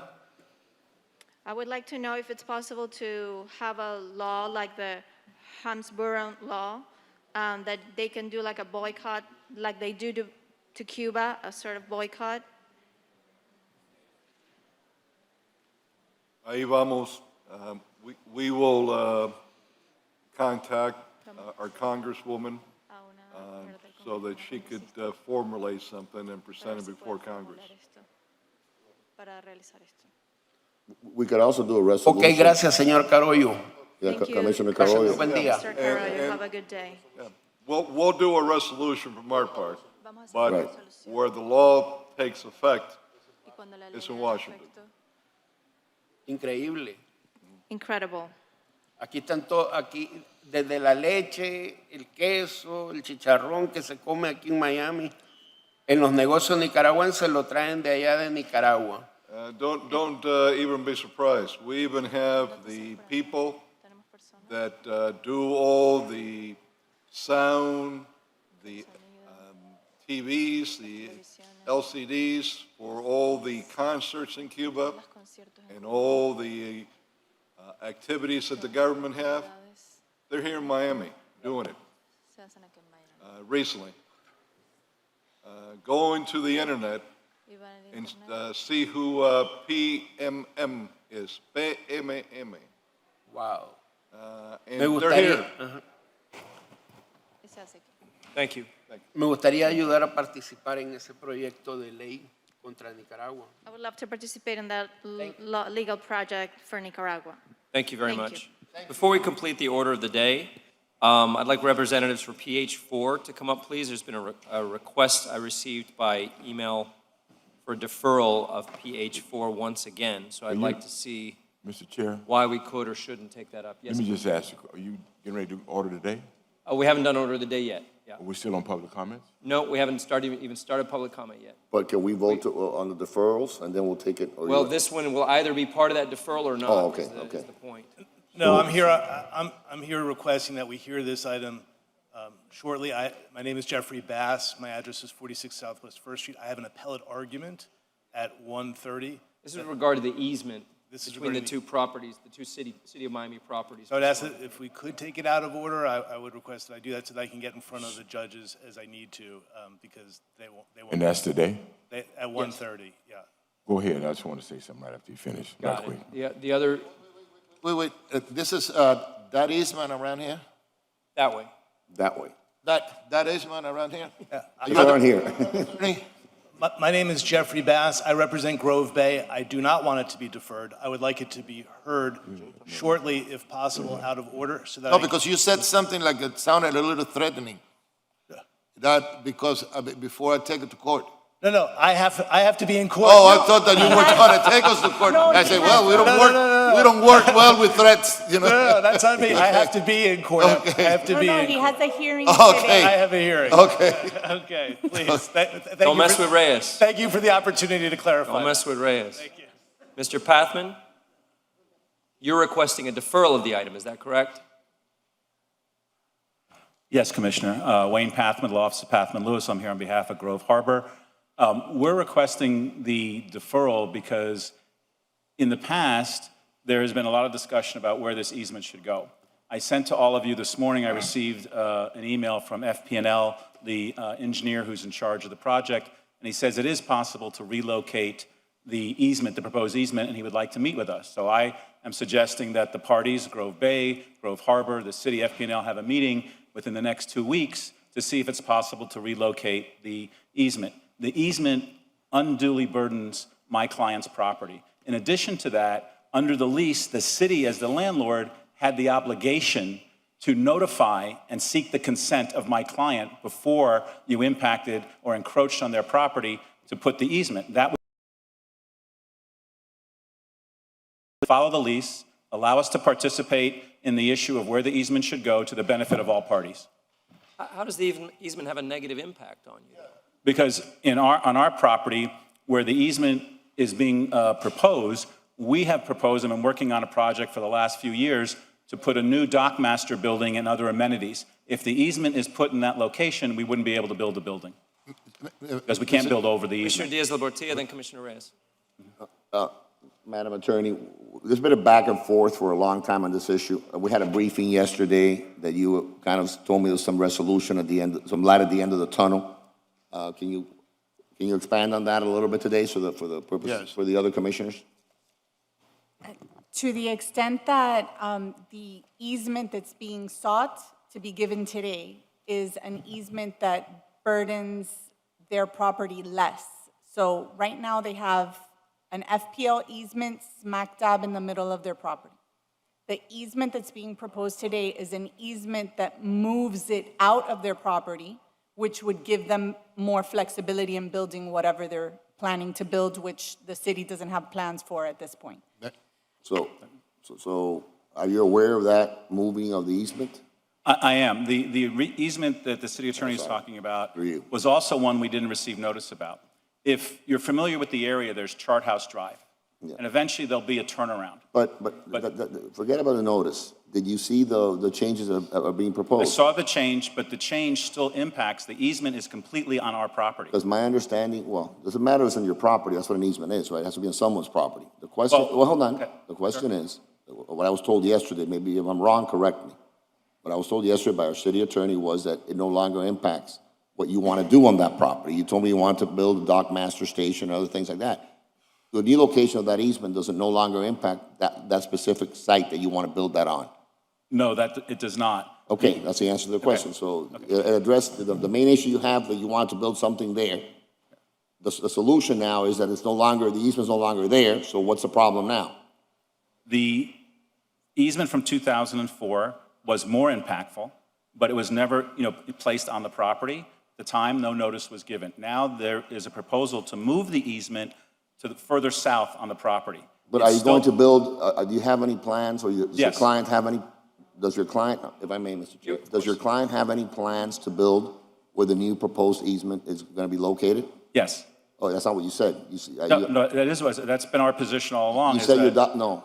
I asked you, you said you're going to build a master station, a dock station? Dock master station, yes. Right, a dock master station. And the new placement of that easement, the new location for that easement no longer impacts where you're going to place that station. Is that correct? No. Okay, The easement, I have a diagram that I could share that shows exactly where the easement is and where the building would be. Well, I don't want to debate it now. It depends what the commission wants to do, my colleagues want to do. I mean. No, I just want to say this, and I have to disclose that yesterday I received a call from maybe your person, My client. Chino, okay, we call him. And I stated my position on it. But before that, I'm going to ask Mr. Bass, I suggested during our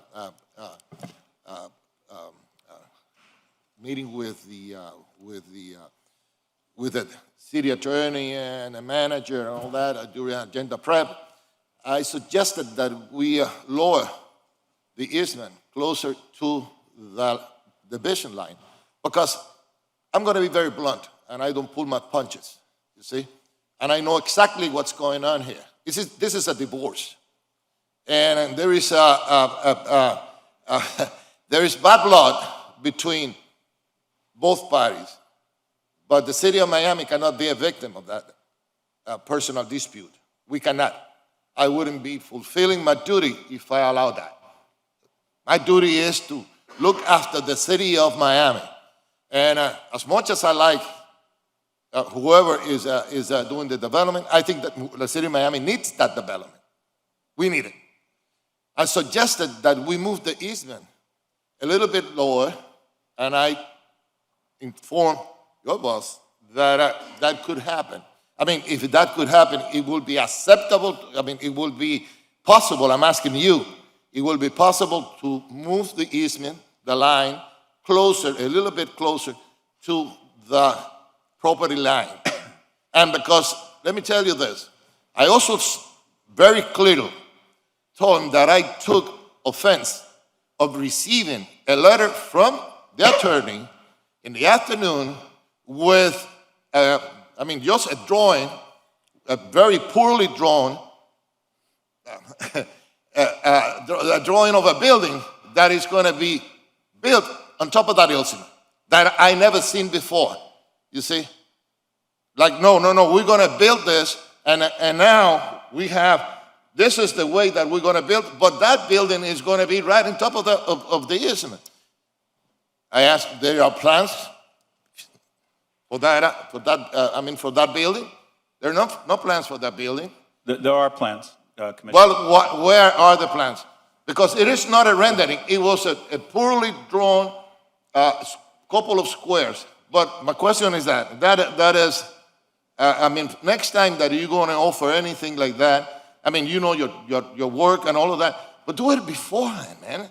Don't do it the day beforehand, and don't try to make a fool out of us that now you'll have a building that suddenly is going to be on top of that easement. That's not right. I regret the timing, Commissioner, but I was retained on Friday. I tried to meet with He told me that you were hired on Friday. I commend you to developing that excuse between Friday and today. You see, I commend you how fast you are. Okay, but do you agree if it is possible to lower it? Because he told me it was. Is it possible to lower the easement? Closer to the line? Because he said that it only is 5 feet what they need.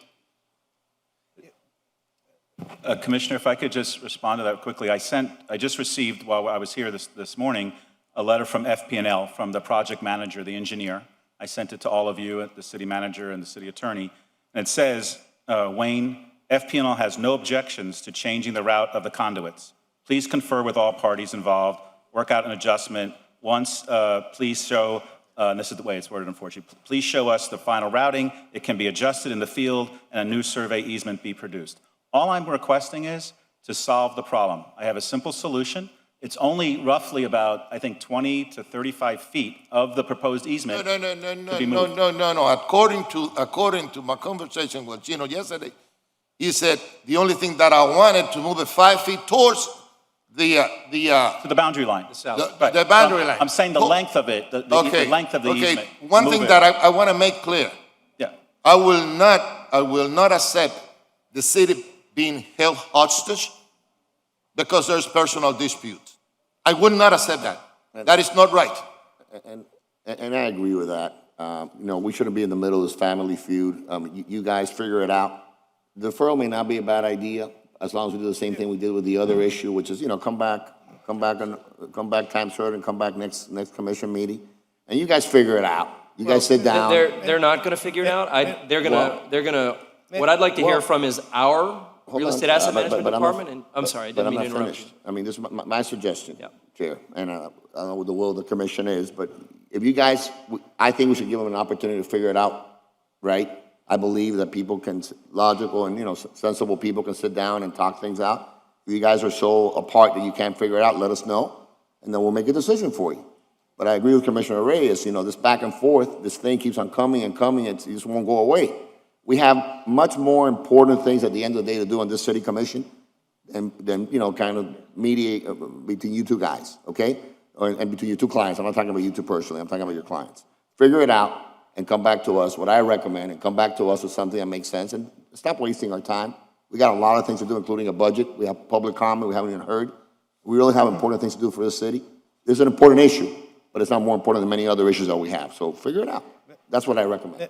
We would be happy to do that. We haven't been I invited thought to you be had, because my city part attorney of told the me yesterday. dialogue. I thought you had, because my city attorney told me yesterday there was some sort of compromise.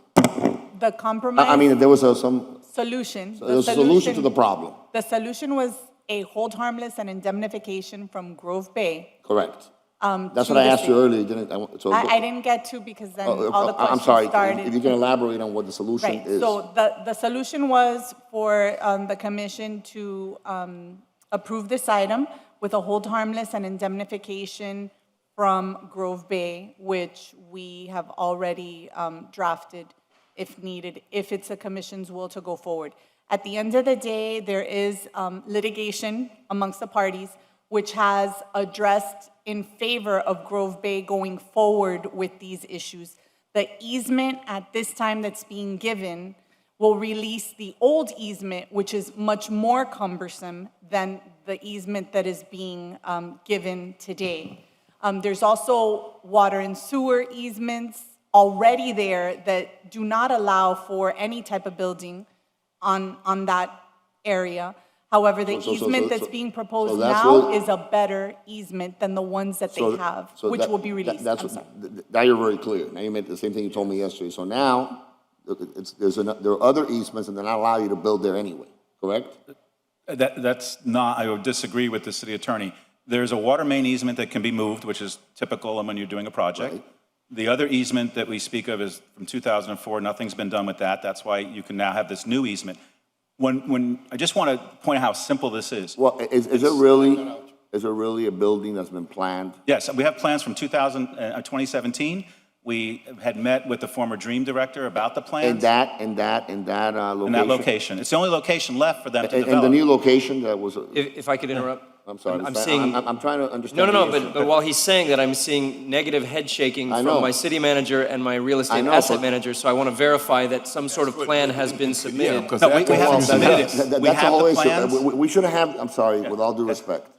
I want to hear from our professional staff. You were hired on Fine. Friday. I don't think that you're well-versed on the issue.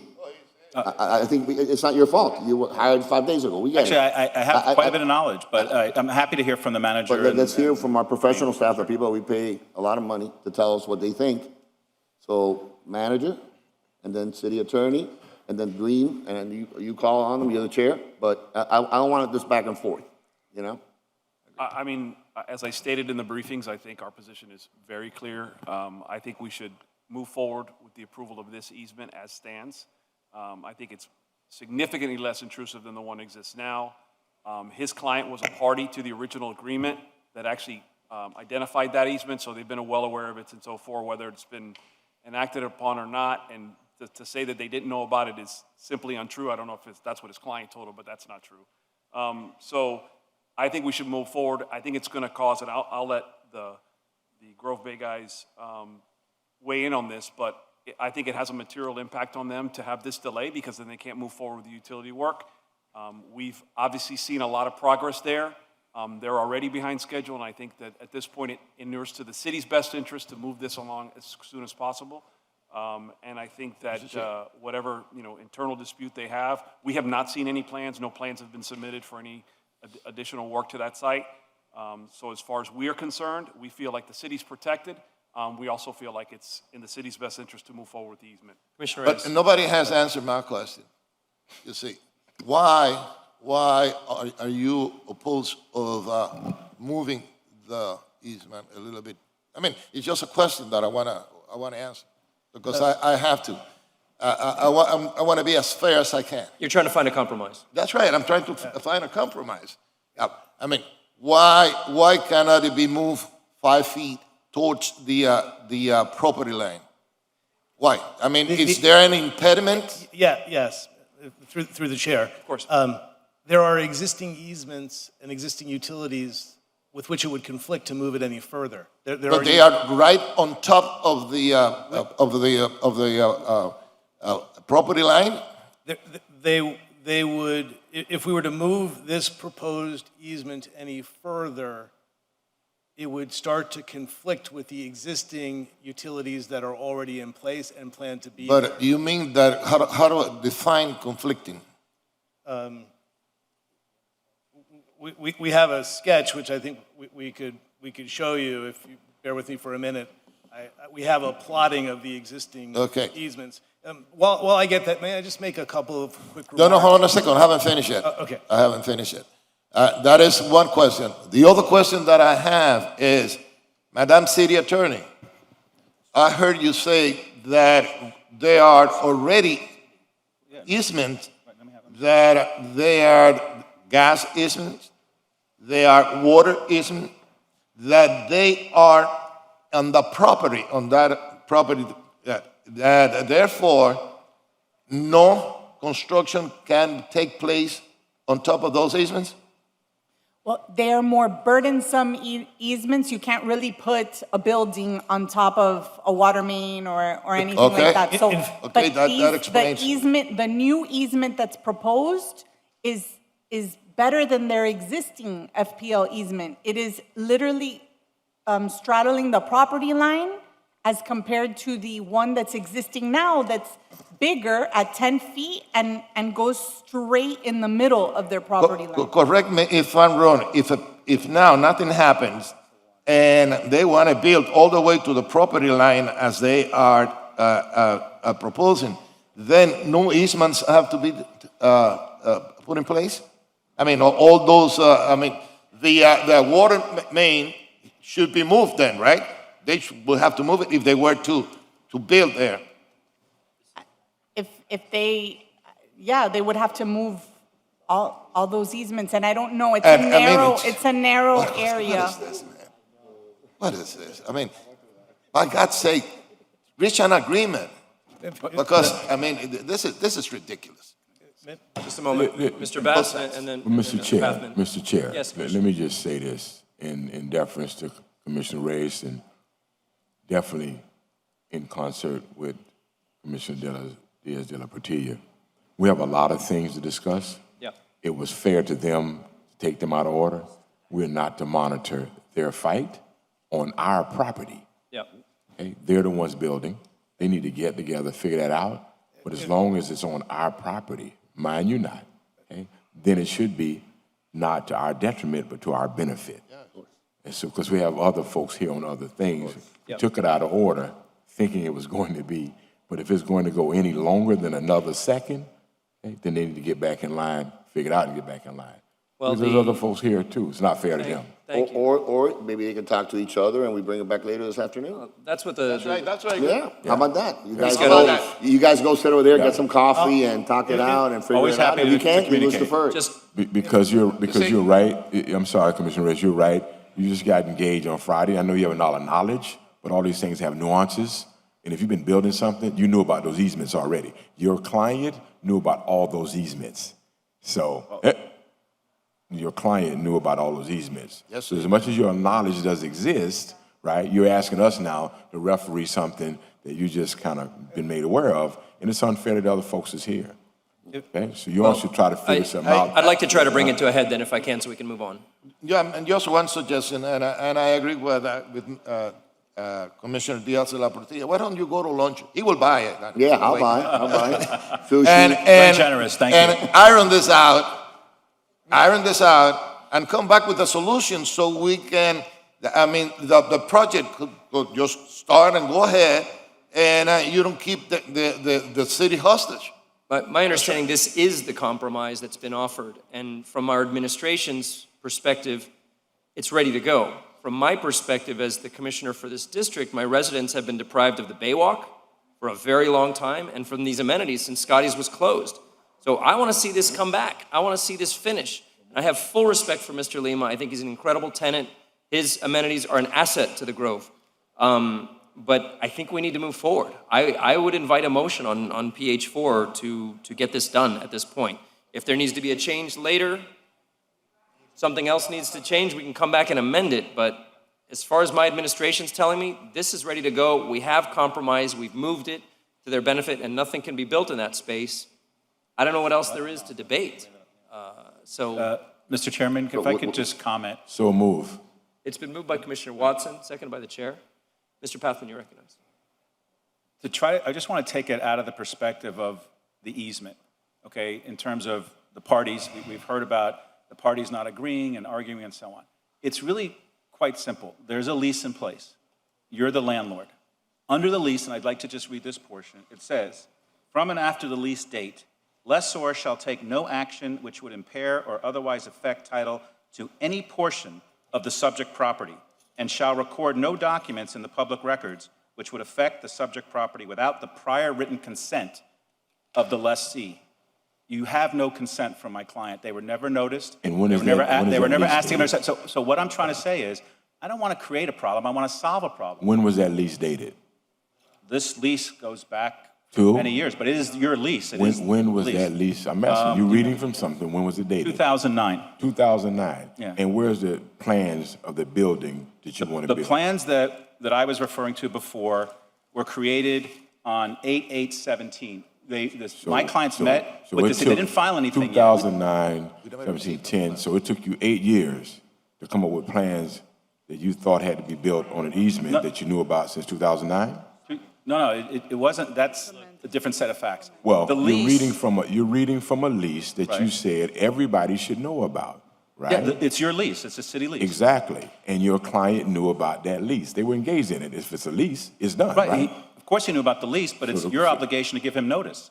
Well, Right, so to the point that the commissioner is trying to make, we feel, based on the judgment that was entered in their litigation and the agreement that both parties had, that there was the notice and there was the agreement by the parties. Now, Commissioner Reyes said it best, now there's a bit of a divorce, and now it seems that Grove Harbor is trying to go back on that issue. I'm just saying that I'm going to enter into litigation with one of these two people, based on how this is. I think that in the best interest of the city is to be aligned with Grove Bay versus Grove Harbor based on what's happened thus far.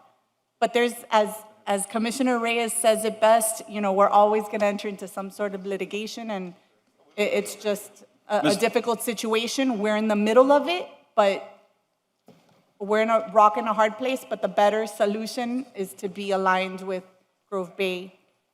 I have a very simple solution, and that's what I came here to present.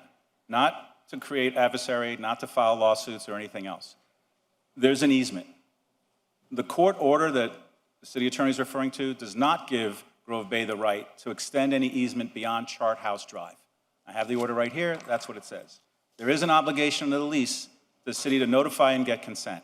All I'm asking for is 2 weeks. I've already sent you an email from FP&L, the coordinator, who says he believes it can be done, that it can be, and we're only talking about a small portion of the easement, moving roughly 5 to 8 feet, wherever it can be located. The email that you have says that he believes he can do it.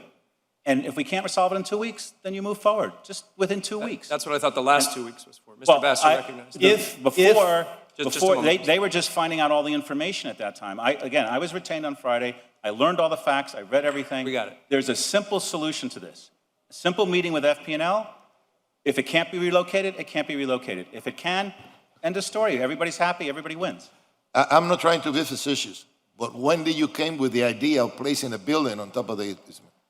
Like I said, the plans were created on 8/8/17. Nobody I has have them seen right those here. plans but you guys. They have not been filed. They had a meeting, I was not there, with former Dream Director, Let me see Daniel that. Rotenberg. And while you're looking at that, Mr. Bass, you're recognized. I'd like to make perhaps the most important point thus far.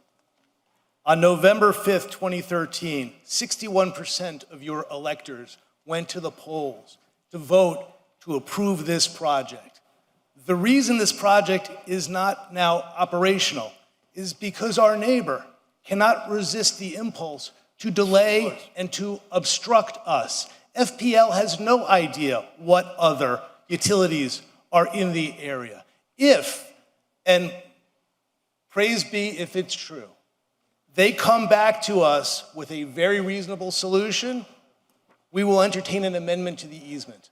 But we must go forward now. If that amendment resolves litigation, then we're all ears. But we must go forward now. This is the tool that they have. If your only tool is a hammer, your every problem is a nail. They want to delay and obstruct, and we had to sue them to get an injunction against them to stop them from interfering. When we started to build the project that you approved and they approved, they accused us of trespass and kicked us off their property. We've been to court. It's time to move forward. There's a motion, and we're just so thankful that you took us out of order. It's time to move forward. There's been a motion, there's a second. Is there anyone here from the public that'd like to speak on this item? The motion, the second? Yes, it's to approve the compromised easement between Grove Bay and Grove Harbor. In other words, what he's proposing, 2 weeks or what, or compromise? No, the compromise is what's ready to move forward now. He'd like a further compromise and wait 2 more weeks. To approve the resolution that's on the Look, agenda. If I could say the following, Chairman. This project next door that is not finished is very important for the city. And I know both parties. I get along with both parties. So I want to say that I'm not taking sides with anyone. The project next door is extremely important to get finished. It's taken way too long, way too long. I mean, this started a couple of years before I got here. I'm here and still not here, not finished. However, if there's any possibility that there could be any more delays by additional lawsuits, I'd rather take 2 weeks. That is not going to hurt anyone, 2 more weeks, but make it clear that in 2 weeks, when we meet again, that's the deadline. No more deferrals, no more anything, and it's done. If it could be worked out, it's worked out. If not, then, Madam City Attorney, we're going to go with what you give us and to make sure that we have the protection that we need to. I think we also have an obligation that if there's a solution that can accommodate the concerns of both parties and everyone could be happy to look at it. Of course. I mean, if this has been going on for at least 6 years or more, 2 more weeks ain't going to be the end of the world. No. And again, I'm not taking sides because, frankly, I don't know who's right, who's wrong on this whole thing. I'm trying to see if there could be a solution that everyone would be happy with, and we could go forward on. I don't know if that's the case, but I did see, that was just recently sent to me, a letter from FPL that seems to give that impression that something could be worked out where both parties could be at ease. I don't know what rights Grove Harbor really has. I don't know if what I've been told is correct or not, but I do know that if they sued, and look, anybody could sue, we all understand that, but if they sue, there could be the possibility that this could get delayed even more. So if there's a possibility of working something out so that both sides could be pleased and we could move forward without any more distractions. I'd rather, give it 2 more weeks and see what happens. But that's the, Got it. for me, I want to be clear. Commissioner. Madam That's City, the last deferral. quick question. Madam City Attorney, do you need an amendment regarding the hold harmless, or is that already in there? We would say the resolution as amended, we already have a hold have it in there. harmless, but just in case. So you don't need an amendment accepted by the mover and seconder at this point? Yes. What, yes. what, may you I think, clarify? I think the mover has a comment to make. Well, I guess my question to the chair and to the sitting commissioner of the district, we all miss Scotty's in Chart House, and we don't want any more delays. We've kind of fall on that side of all these delays based on our procedures. And so the question is, does that work for you, that we give them 2 weeks to, in effect, not have any more stoppages? It's the will of this commission. I mean, I think we're kind of split here. I'd like to move forward. I don't see them coming to an agreement. I see this being a protracted fight, and I think in this case, we should be on the favor of trying to get this project done. I don't believe it infringes on their rights or their development rights or their property rights under the lease, but if it does, they're holding us harmless. So I'm ready to move forward.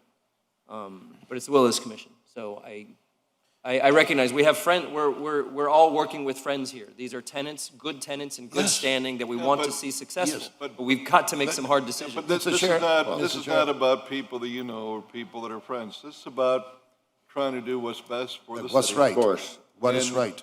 This is how I'm looking at it. I'm looking at it strictly from a business point of view for the city of Miami. Hold harmless is something that I would have required, but, the city attorney made sure that we had that. Yeah. But even with a hold harmless, and that's why I didn't touch that, because I knew that we had that.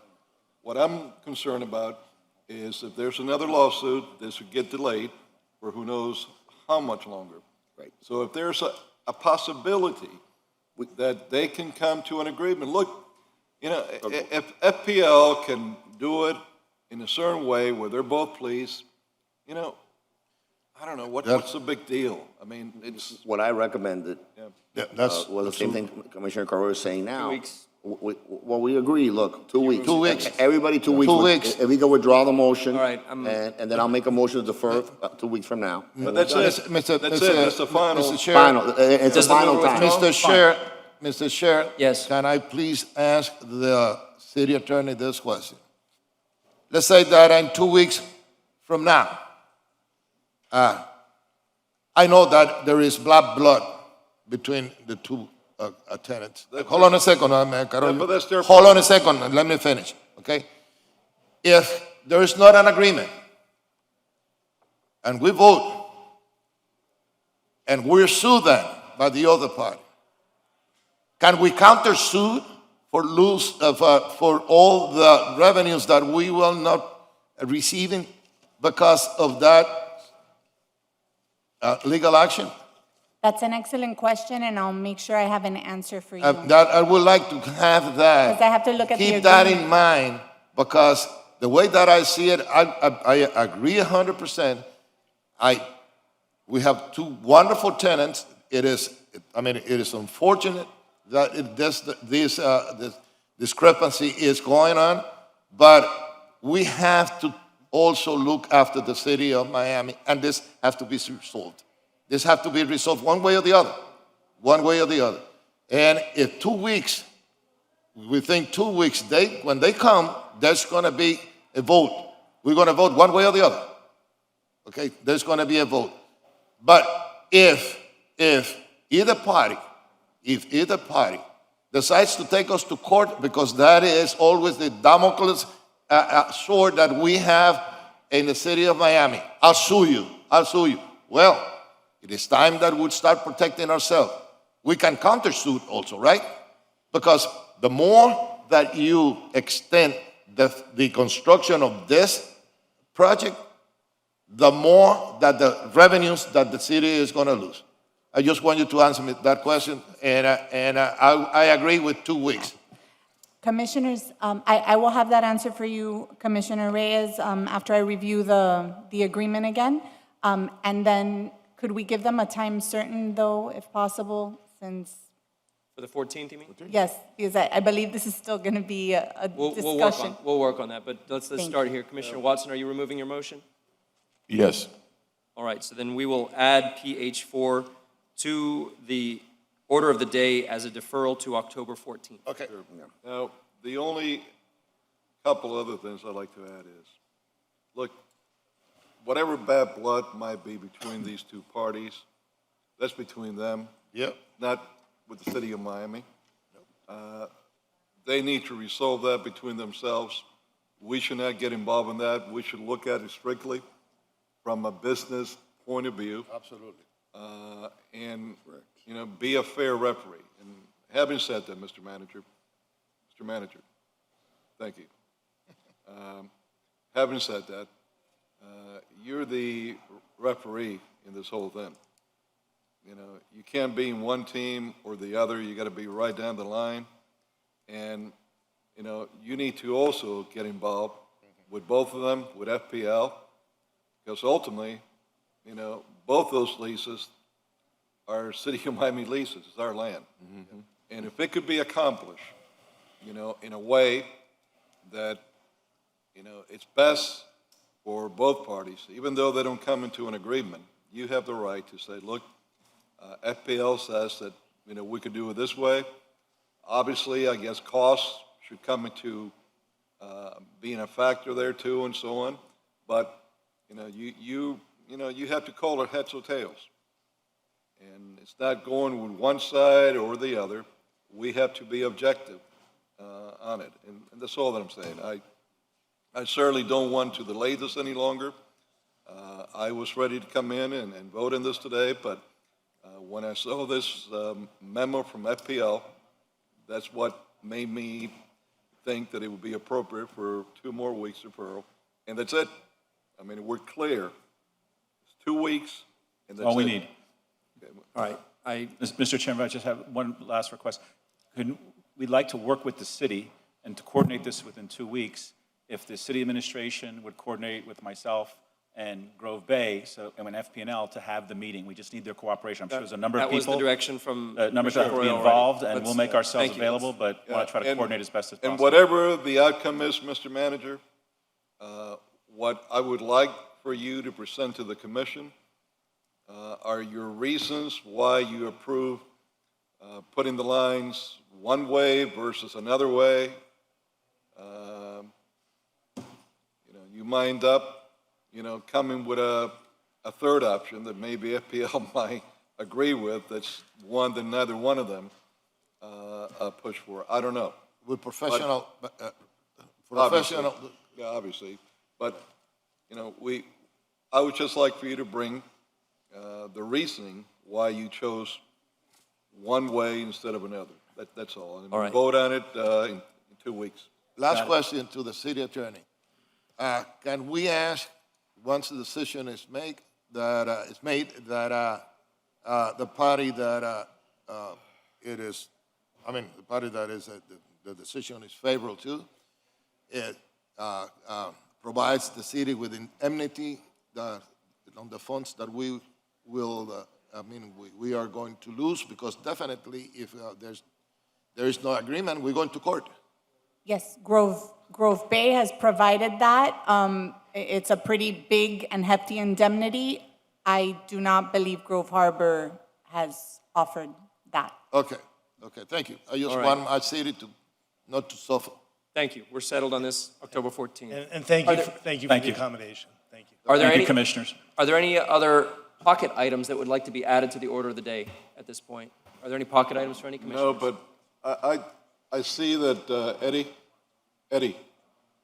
before you go, I don't know if the other party's here. I just want to ask you, and I think I'm talking for the whole commission. I don't know what the problems are between you and the other side. That's between yourselves, but I just want to ask you, please, try to be as reasonable as you can from your side in working with them.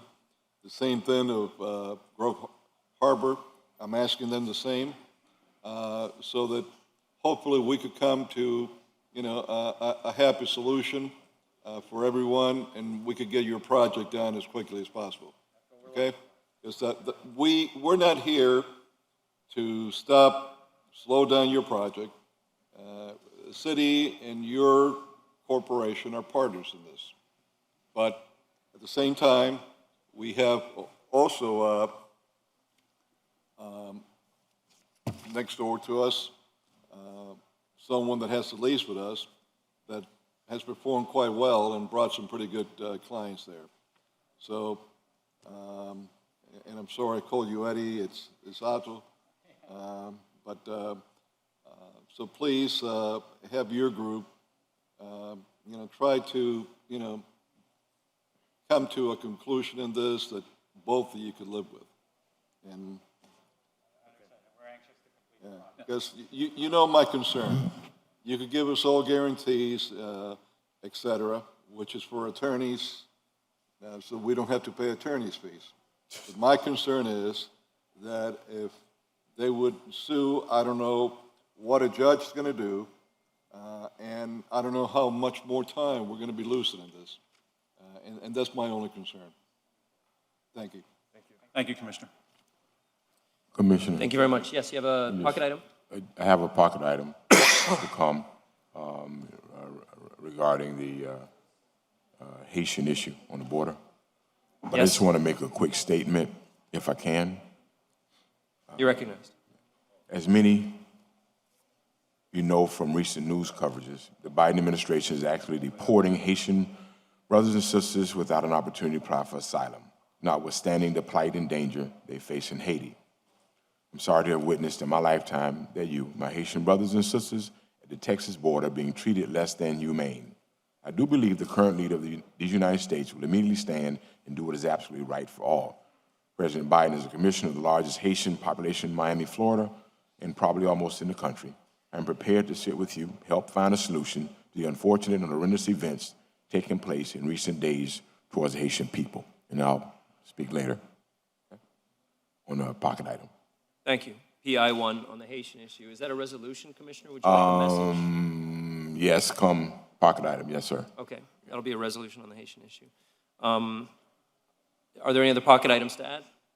I have one pocket item giving direction to the manager to bring back an amendment to the NCD for Coconut Grove with regard to trellises in the first layer. It's a very simple fix we were trying to do a couple of years ago when the NCD failed to pass in its big form, but this is one innocuous part of it that there was consensus among us, and it's affecting residents who are now in code compliance issues because they can't keep the trellis that they have in their yard. So it's basically. Total? Can you do it in total? Can you do what? Can you do it in total? You just said NCD in the Coconut Grove, but I got a bunch of people having an issue with trellises now as well in that up east We side. could do it citywide. Okay, just, it's just make it one I just sort of. didn't want to No, infringe on everyone. I understand, but I got trellises issues as well, so. So it's basically direction the manager to bring back an amendment that would allow trellis or pergola that's aesthetically compatible but not connected to the principal structure, meeting the requirements of Florida Building Code, and not to exceed the width of the driveway by more than 2 feet. That's PI 2. Are there any other pocket items? Did you have one, Mr. Manager? We have two, Mr. Vice Chair. The first of which is a discussion item on the 2022 legislative priorities. Okay, added. And then the second one is also a discussion item with some updates relative to legislation and programming addressing the homelessness. It's a continuation of the conversation we had last week. It's an update. So PI 4, discussion on homelessness. All right. Is there a motion on the order of the day, please? So moved. Moved by Commissioner Diaz-Portilla, second by Commissioner Reyes. But let me ask Mr. Manager, on your Mr. Manager, in your discussion of homelessness, are we going to discuss what we talked about in our briefing yesterday, the new proposal from the Biden administration? Is that what you're talking about? No, during our discussion, you actually said you would probably bring that up. We're also going to getting some I can just updates on that. piggyback on your item and we talk Okay. about it during Yeah, that time. absolutely, Okay, absolutely. that's fine. All right, there's a motion, there's a second. Any further discussion? All in favor, say aye. Aye. Any opposed? Motion passes on order of the day. Thank you very much. I'd like to move to public comment. If you are here to speak on any of the items on this agenda, not including the budget will start at 5 p.m. today. But any of the items today, including planning and zoning, our ordinances, our public hearing items, our resolutions, this is your time to speak. You'll have 2 minutes each. If you could please approach the lecterns. All you need to give us is your name and the item you'd like to speak on. We're only speaking on items that are on the agenda. You'll have 2 minutes. You'll hear a beep right at about the 32nd point. That's your time to please wrap it up. I really appreciate your patience this morning. I know you all have been here a long time for us to deal with the other issues of the day. Good morning. Good morning. My name is Dolores Orque Gutierrez, and I reside at 150 Southeast 25th Road in Miami. Used to be a very quiet and residential road with a beautiful play yard at the end by the bay, used by the entire community, and the bay is a habitat for manatees. We now have construction equipment, dump trucks. Workers fill our roads with construction noise and traffic. We do not have a problem with progress at all, but they're not being good neighbors. Their trucks and their equipment prohibits our community to enter and leave our home. There's a lack of MOT that impacts our daily flow of traffic in and out, which impacts our driveway. They block our driveway constantly, these huge dump trucks that line up. Does not allow for us to come in or out. Emergency vehicles, it's an older generation that live in our building. Emergency vehicles always come and go. They cannot access our road. The street is full of cracks, major cracks. Sidewalks are in disrepair. Pipes are being broken. Just last week, water and sewer broke a pipe that had to come in through our property into our pool deck and repair it. It wasn't the new construction, but for the new construction, we're having those problems. Miami parking authorities come and put up signs that they're blocking, their construction has ordered and paid for parking spaces. It used to be on Saturdays only, and we tolerated that. But now it's it's Wednesdays and Thursdays, and they do not remove the signs until the following Monday, which means our community is not able to access those parking spaces because our cars are being towed.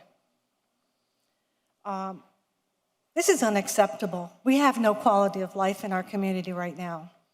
At night, the play yard is a haven for loud parties, drugs, seances even, to name a few of the problems going on in that play yard. Our seawall is unsafe, extremely hazardous condition.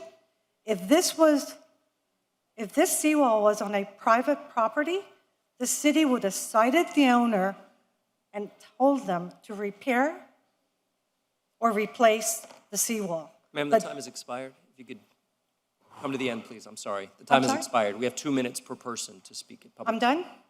If you could just wrap it up. Okay. I don't want to cut you off, but if you could wrap it up, that'd be great. Very short. The city, if it was privately owned, the city would require it to be repaired or replaced. But the city, by its own admission, during a walkthrough, stated that the seawall is unsafe structure, yet do nothing to replace or repair it. The city is doing their budget. Fund our seawall, please. Thank you. Thank you very much. Chair, my apologies. If I get the speaker's name again. Your name, please? Dolores Orque Gutierrez. And this is where? Commissioner, I just wanted to know where, I heard you say that, or where are you speaking of? Our street, Yes, where are you speaking of, exactly? the address is 150 Southeast 25th Road. It's Commissioner Russell's. Okay, all right. He's well aware of it. Thank you. Okay. Thank you.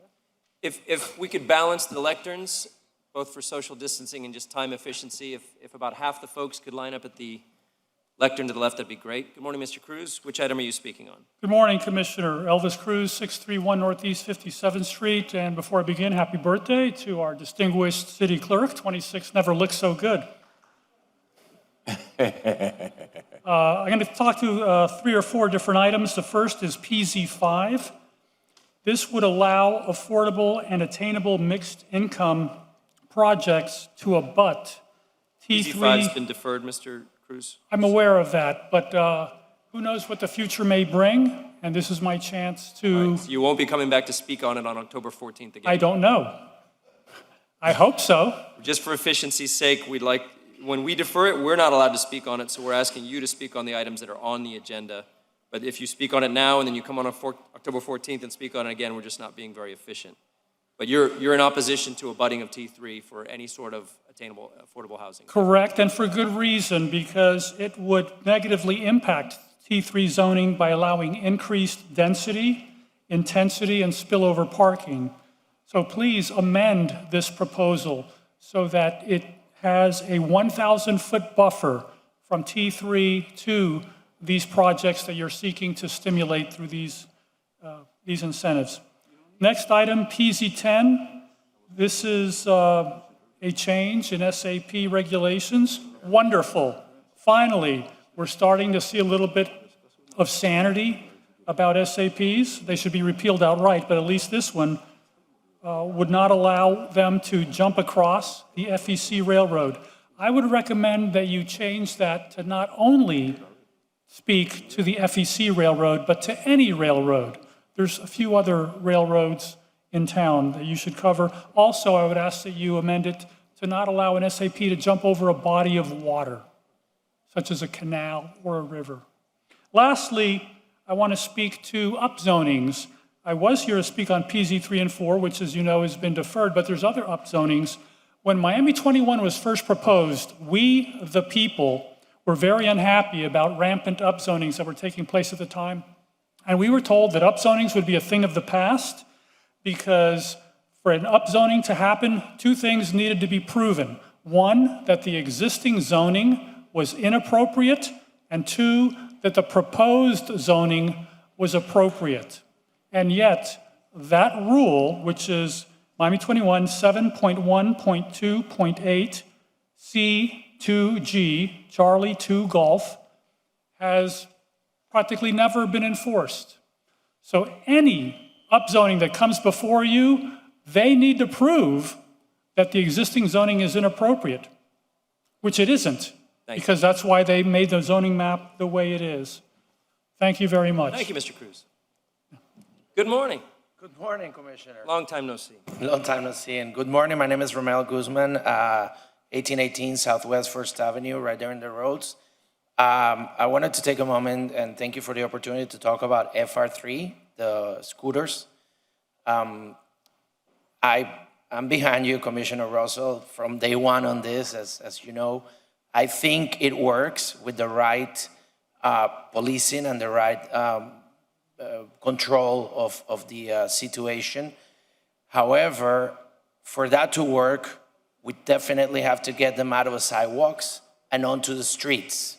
Like in New York City and in Atlanta, where I've seen them, this doesn't work on the sidewalks. Sidewalks are, especially in Brickell, are very narrow and they're overcrowded. But that brings a second subject, which is the lady that started talking a few minutes ago. The streets are an embarrassment right now in Brickell. It's especially if you, just to name an example, Southwest 12th Street between Miami Avenue and First Avenue, in between the Hampton Inn and the Access Condo, it's a disgrace. You can't drive on a low-profile vehicle, on a motorcycle or scooter in there. That's an accident and a lawsuit waiting to happen.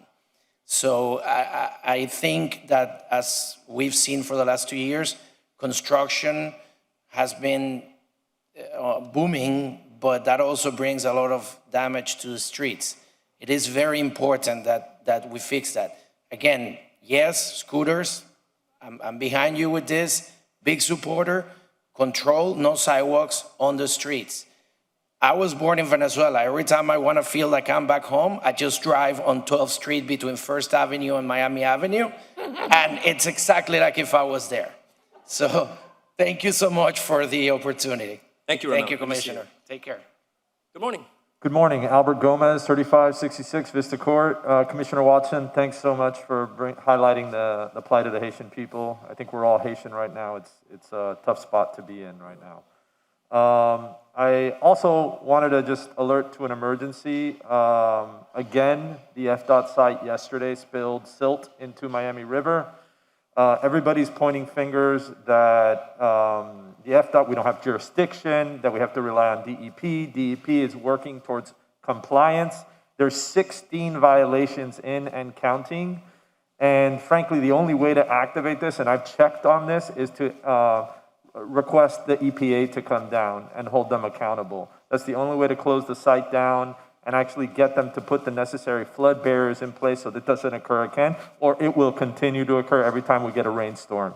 They are damaging our bay, they are killing our seagrass, and this compliance mode, while they continue to work in impunity, doesn't work for us, okay? So I bring that. I wanted to talk on grants.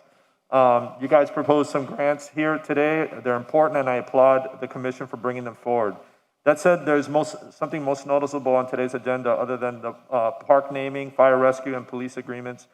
And ahead of this afternoon's budget meeting, specifically what's missing. For this, I point to shared threats and vulnerabilities between the county and the cities. We're not doing enough cost sharing.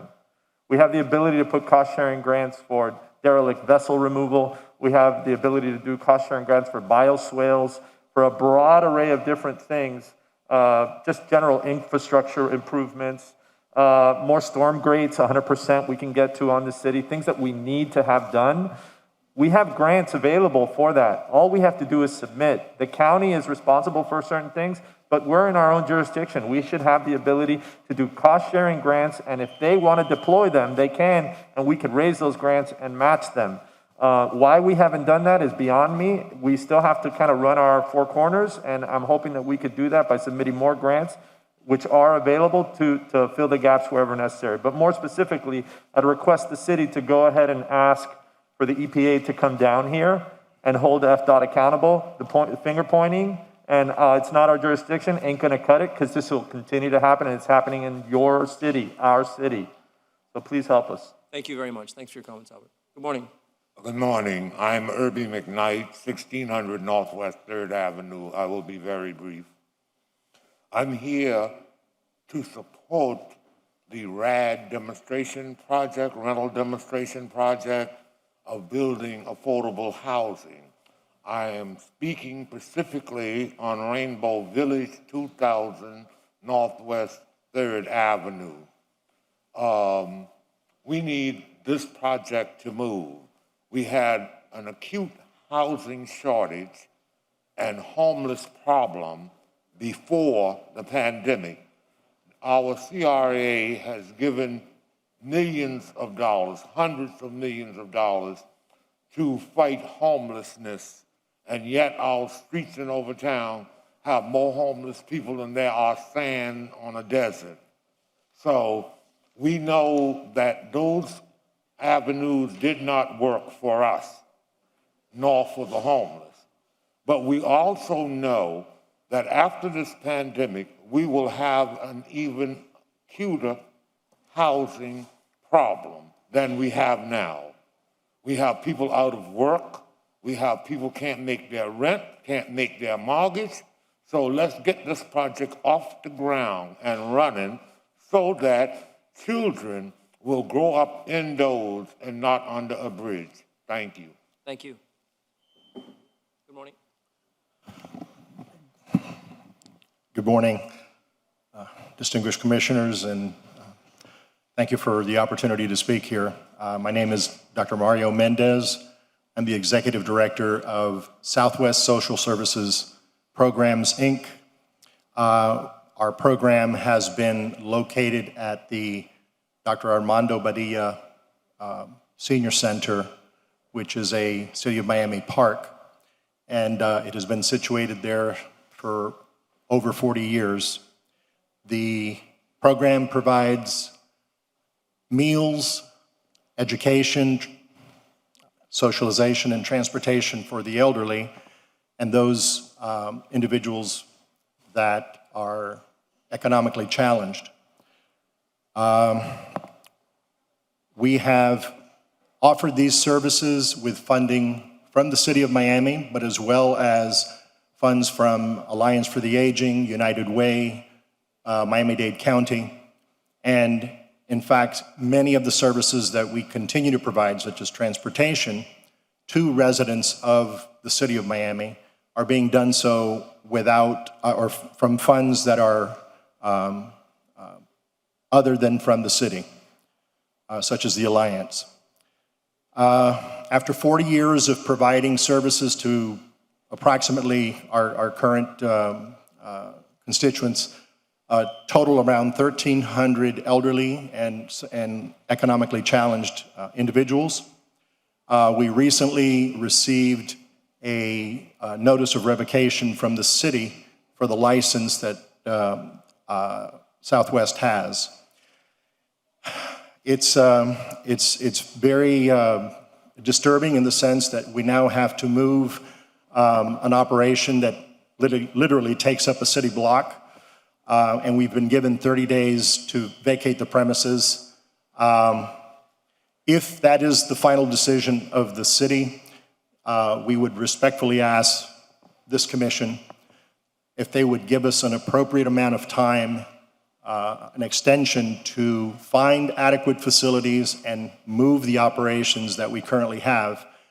And most importantly, we want to reduce the impact to the vulnerable segment of the population that we currently serve. Thank you for your time. I appreciate it. Thank you for your comments. Mr. Commissioner, Chair. you're recognized. Let me make this clear. We are not evicting you guys. We are just asking you to move because the community center is going to be totally rebuilt through the help of Commissioner Rebecca Sosa and the state with the fantastic work that was done by Senator Ileana Garcia and Representative what's the name? Avila. Representative Avila. We gathered some funds, and with the administration and mayor that assisted us also with the ARPA funds, we have, right now we have enough funds to build state-of-the-art facility that is going to be a community center that is going to be used by everybody in the community, plus those seniors that they are going to be fed there. From what I gather, you are requesting, and then there is a meeting already set in which you will ask for additional time, but the only thing that we're asking is, as you know, any construction that's going to take place must be empty. So I'm asking you guys to move to another site and provide your services. You are a private company that it is non-profit, but it's a private company, and you can move any place. And in order to avoid any undue harm, I would say, to those people that they cannot go to your center, we are, at this moment, we are planning on providing either at home, delivered at home meals, or meals in another site that within my district, that we will provide for those people that live close and cannot go to where you go. So we are taking care of that too. And besides, another question, sir. You might serve 1,300 total. At that center, there was about 200. Correct. Okay, That's no, correct. because that's a Right. misinformation of people say you are. I mean, there is 1,300. No, what the agency does, Southwest. Oh, yes, you It has guys, as an agency. 8 dining halls that's right. throughout the county, right. Okay. And yes, you are correct. That's actually almost closer to 300, 275 or something like That's right. that. It varies because Correct. I've been in contact with that center for a long, long time. We know. The last We know you thing have. that I want to do is permanently close a community center that has been there, what it needs and what it deserves, and the resident that what it deserves is state-of-the-art center. What we are going to provide all kinds of services, including meals. Thank you. Thank you, Thank you for your Commissioner. comments. Like I said, the only thing I would implore is if we would have an extended And you will period. have it. You will have it. We Thank are you. not going to kick you out of there tomorrow. Appreciate You that. will have it. Thank you very much. We Appreciate will, that. we have, let me tell you, something that it will be logical. You see, no, it's not going to be 3 or 4 years, because we are almost ready to break ground, okay? Something reasonable. Monday, you have a meeting scheduled for to reach an agreement and the amount of time that you're going to have. Thank you so much. Appreciate that. Thank you very much. Helena. Yes, Chairman, Commissioners, my name is Helena Del Monte. I am the CEO of Association for the Development of the Exceptional, better known in our community as ADE.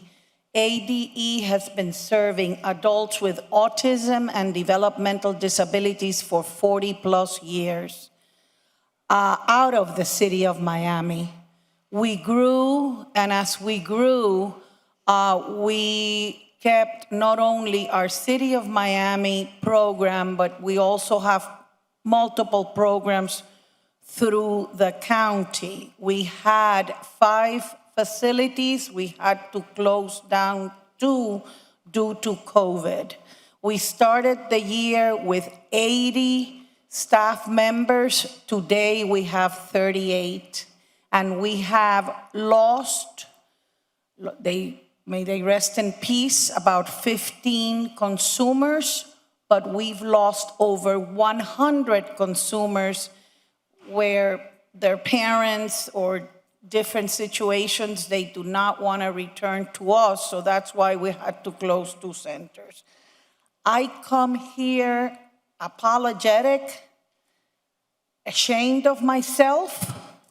Anybody that knows ADE and knows me and my years of services, I am very responsible about the funding, about the care for these consumers.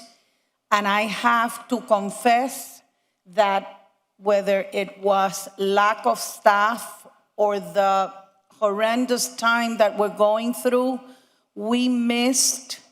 I never realized that the City of Miami CDBG application was on Zoom, and I missed submitting it.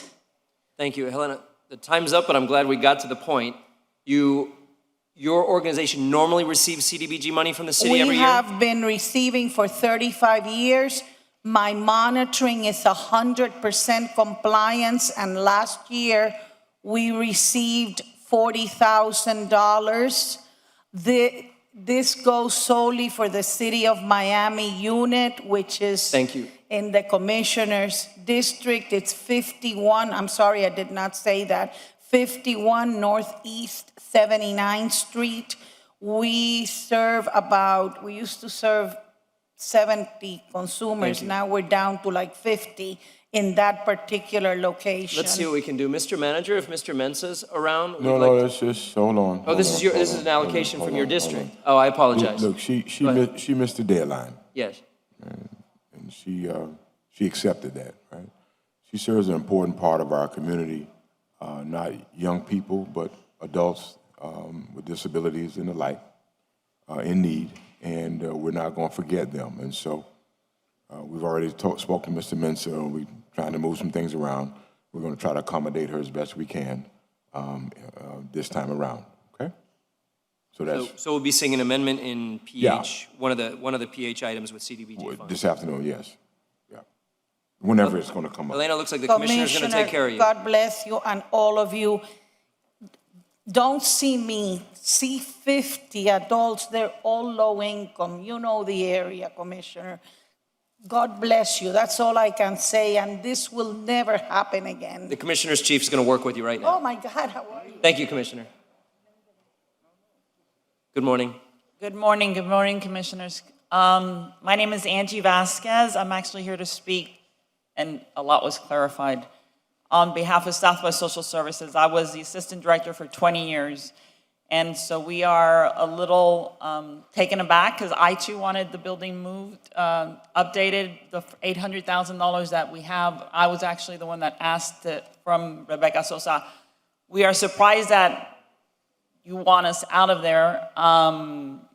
We've been there for 40 years serving, and we bring money from outside the community into the city of Miami. Even when they lost the contract, no city of Miami resident was ever told you're not gonna get a meal or you're not gonna be picked up. State and federal funds were used. So I didn't know there was a meeting on Monday.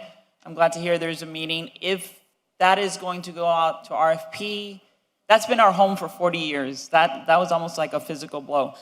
We've never had any complaints about the way that the agency works with the city. I'd like, if there's ever going to be any reconsideration, I'd appreciate it if anything at all possible would be done for Southwest Social Services. Thank you for your programs. comments. Thanks. Let me say this. The only thing you have to do is move, and we are going to build.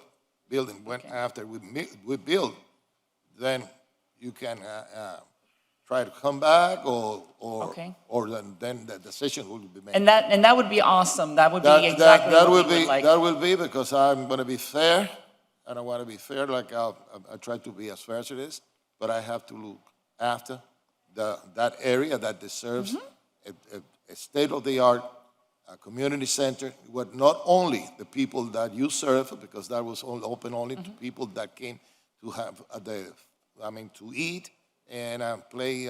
People that were part of they were registered.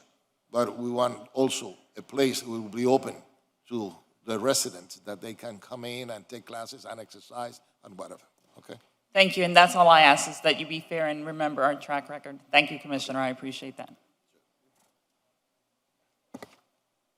Good morning, or good afternoon, Commissioner, Mr. Chair. I'm just here in regards to PH1, PH2, PH3. My name is Madam Renita Holmes. I'm the Executive Director of Wave of Women in Public Housing, Education, Finance, and Development, as well as a few other groups that directly provide direct human services. In my years and over a trend of time, I've noticed that low-income persons really have the biggest challenge in getting funding. The gaps, they decrease, but it's a matter of how we apply the funding. In PH2, we talk about monies left over from HIV. And I don't really think this is adequate time, but you have to make appointments to talk to other folks. And when you're those folks that are receiving these fundings and you're sick and you're ill, things get in the way, but experience is the best teacher. And so again, when we provide funding that's overlapping, like the funding that we're providing now for supportive services, client services. When we talk about housing, there are two things. Having the housing and getting to the housing is one thing. Being relocated and having those support services that you need in transition are so vitally important, particularly for persons that are sick. I know that's the purpose of the federal funds in the ERAP. That would be the same purpose of HIV. And if we're of the HIV funding or the Ryan White funding. So if we can find a way to utilize that to impact those that were not seen, because one set of funding is for helping all people to be transitioned and relocated and provide supportive services. And now the monies are left over. We should do that with the ERAP, but we've had ERAP 1, 2, 3, 2.3, 2.4. I guess what I'm asking you to do is to have a lot more oversight, because people become homeless in transition, people die. And now that it's not just HIV, it's COVID and others with precondition. It's been our experience in serving them, even back to the time, Commissioner Russell, when we were dealing with persons with disability, that sometimes people translate things the way they want them to, but all persons living with disabilities need supportive services, not just to get a voucher, but to have to transition and supportive services. A question came about in a local meeting last night in my district, and I'm in district, And my commissioner has come to see some of the things that are occurring. He's talking to some of the mothers, talking to some of the mothers of those children who are mentally challenged, some of those who must stay at home, must have a home in order just simply to survive, and then myself. So I thank you for that. But I think you all need to look at why there are gaps in services, why there are gaps in accessing the services, and why now are we having leftover monies when there are so many people that need them. It must not be in the availability of the funds. It must be somewhere in the process. And I'm actually closing and telling you that there is. And without calling problems, I'm like the gentleman from FP&L. I didn't come here to sue for something I already have or my rights. I'm simply here to look for solutions. And when there are gaps in accessing funding, people die. I personally am going through that right now. Thank God that I'm a Capricorn. I know how to save my money. But when you have monies to help me move up from one level of poverty to the next, or from one neighborhood to the next, or what I could not afford, I can now afford. And then you have millions of dollars in monies to give to me to support me with client services, as articulate, as persistent, as I'm here. Why am I not getting them? This data is so important. And so I'm calling to you for help without having to get 30 days and try to get on the agenda. I'm experiencing this before I actually die or can't get my monies back. But there are those who don't even have a voice. Please take the time to look at who you're giving these monies to. There are 2 recipients on this list that did not answer their emails, did not answer their calls. And I don't like to slander anyone, but I don't like people to die simply because they can't get the resources that are already available. Thank you, Madam Holmes. Thank you so much. And thank you, City Manager, for hearing my call. Didn't have to do that, and I know I seem a little bit obsessed about it, but really, do I have to die because people don't want to see how to be better? Thank you. Thank you.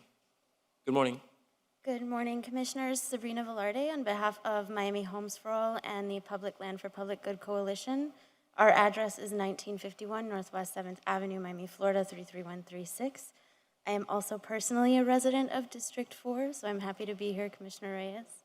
I'm here today to speak on RE5, and I would just like to make clear that the goal of the Public Land for Public Good Coalition is not to delay or derail any specific project. However, public land remains subject to deployment and redevelopment.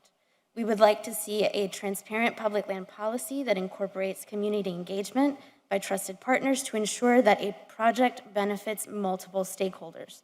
This means residents, workers, small business owners, and especially those most impacted and at risk of displacement.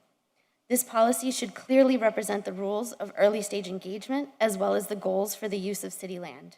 We believe that such a policy would result in better development for the city, inform private sector partners upfront, and reduce the time and other real costs of development. We've recently shared a proposed policy with you and your staff, and we'd love to work together with everybody on the commission to reach a collaborative conclusion. Thank you.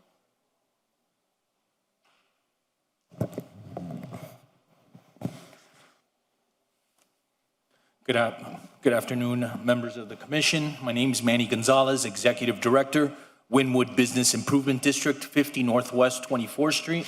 I'm here to speak in favor of SR1.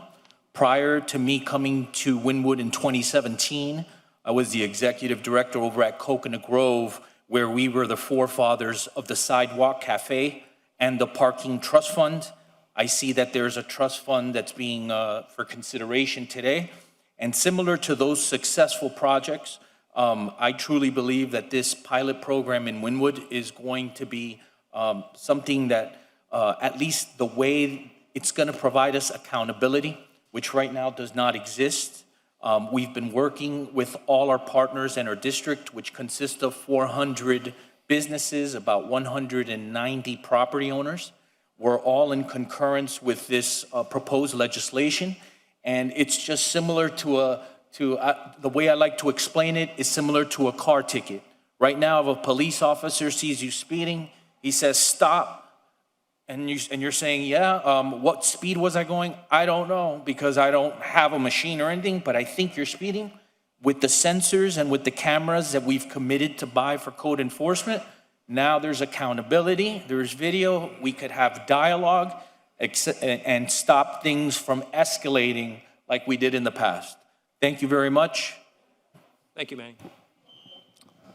Good morning. Good afternoon. My name is Marlo Courtney. I'm a proud Wynwood Bid Board member, as well as with Goldman Properties, which was one of the pioneering developers of Wynwood when we first started buying properties back in the early 2000s.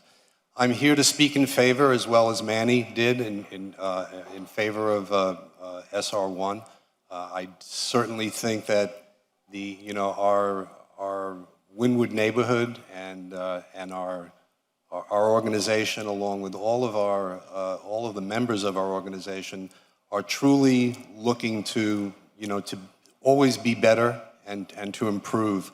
And this pilot program I think we will all be very, very proud of, and I think it will be good for the city to have these additional tools, and I'm very, very much in favor of this program moving forward. Thank you. Thank you, Marlon. Morning. Hi, my name is Dr. Irving Lerner, 5901 Moss Ranch Road, Pinecrest. I'm a charter member of the Wynwood Business Improvement District Board. I am in favor of SR1. My family has been in Wynwood since the 50s of the last century. I've grown up in Miami. I'm a native Miamian who loves our cosmopolitan city and wants it to thrive and prosper.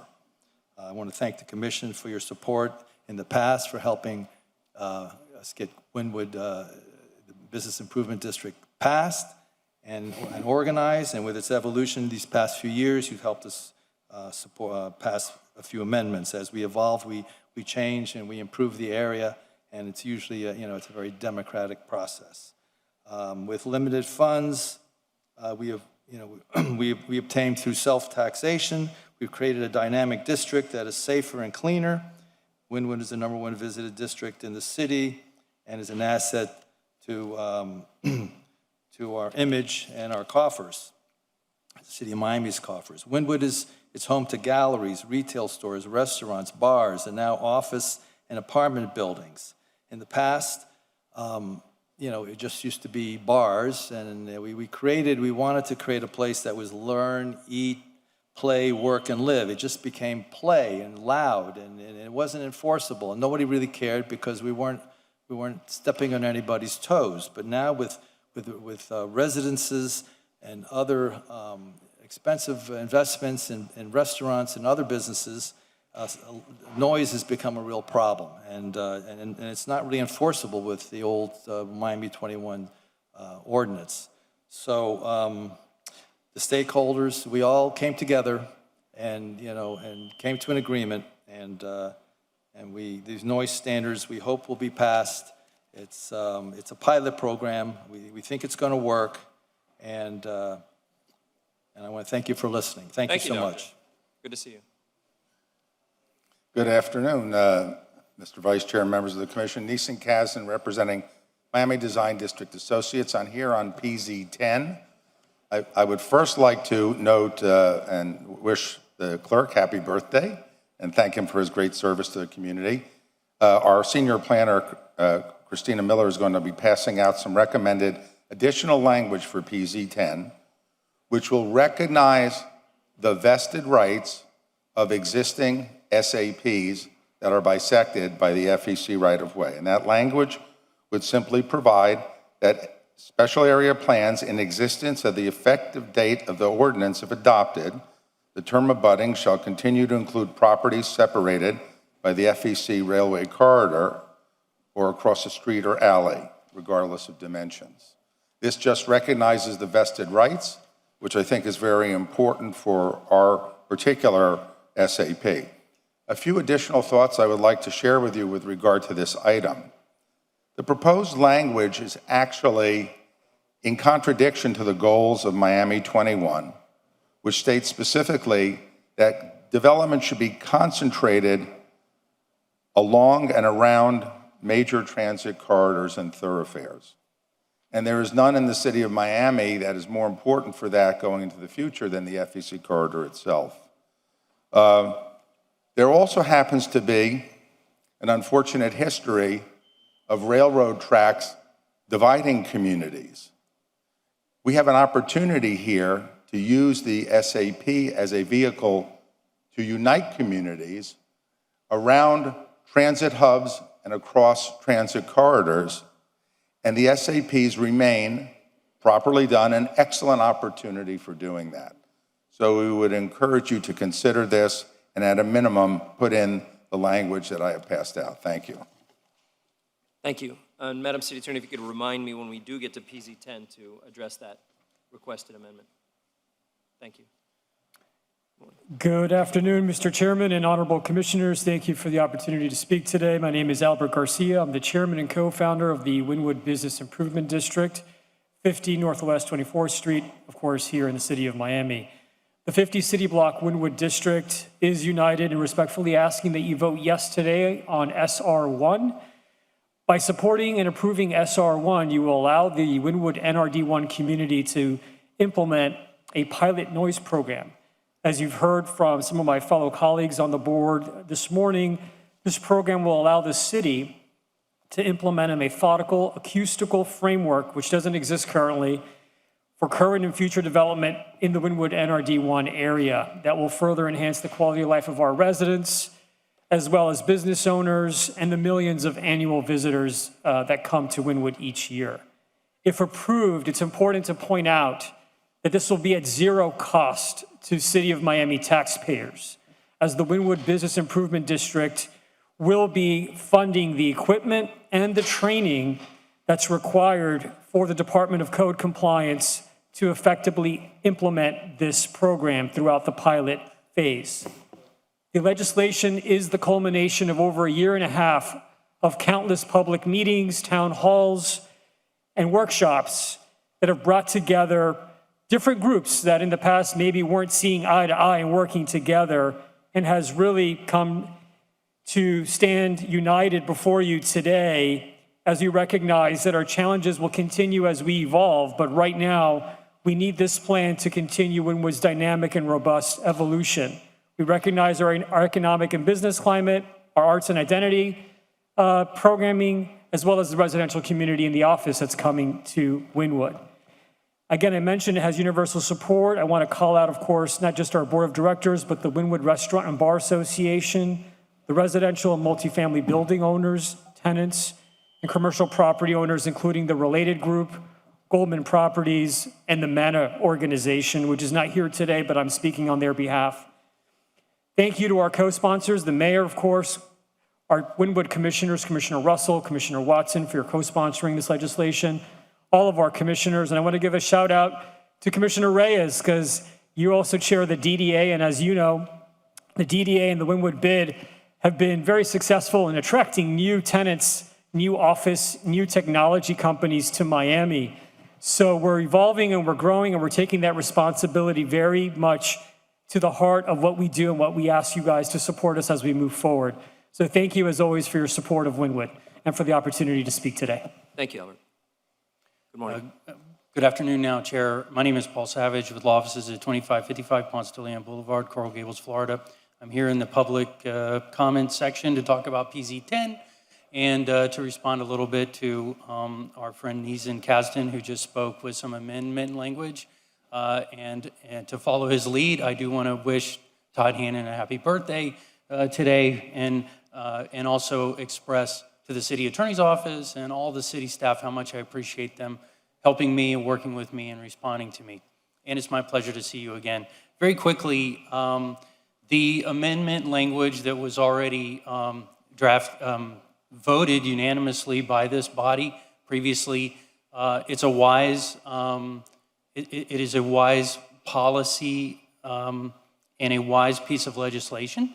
And that's why you voted for it. That's why it was authorized to go forward to PZAB, and PZAB voted for it 9-1, and it's coming now up before you again today. The point I'm getting to, sir, is that the idea of vested rights for people who have them or make claim to them is a legal concept. that Mr. Kasdan, not only himself, but he has floors of good partners and attorneys who can advance vested rights arguments if they ever need to do that.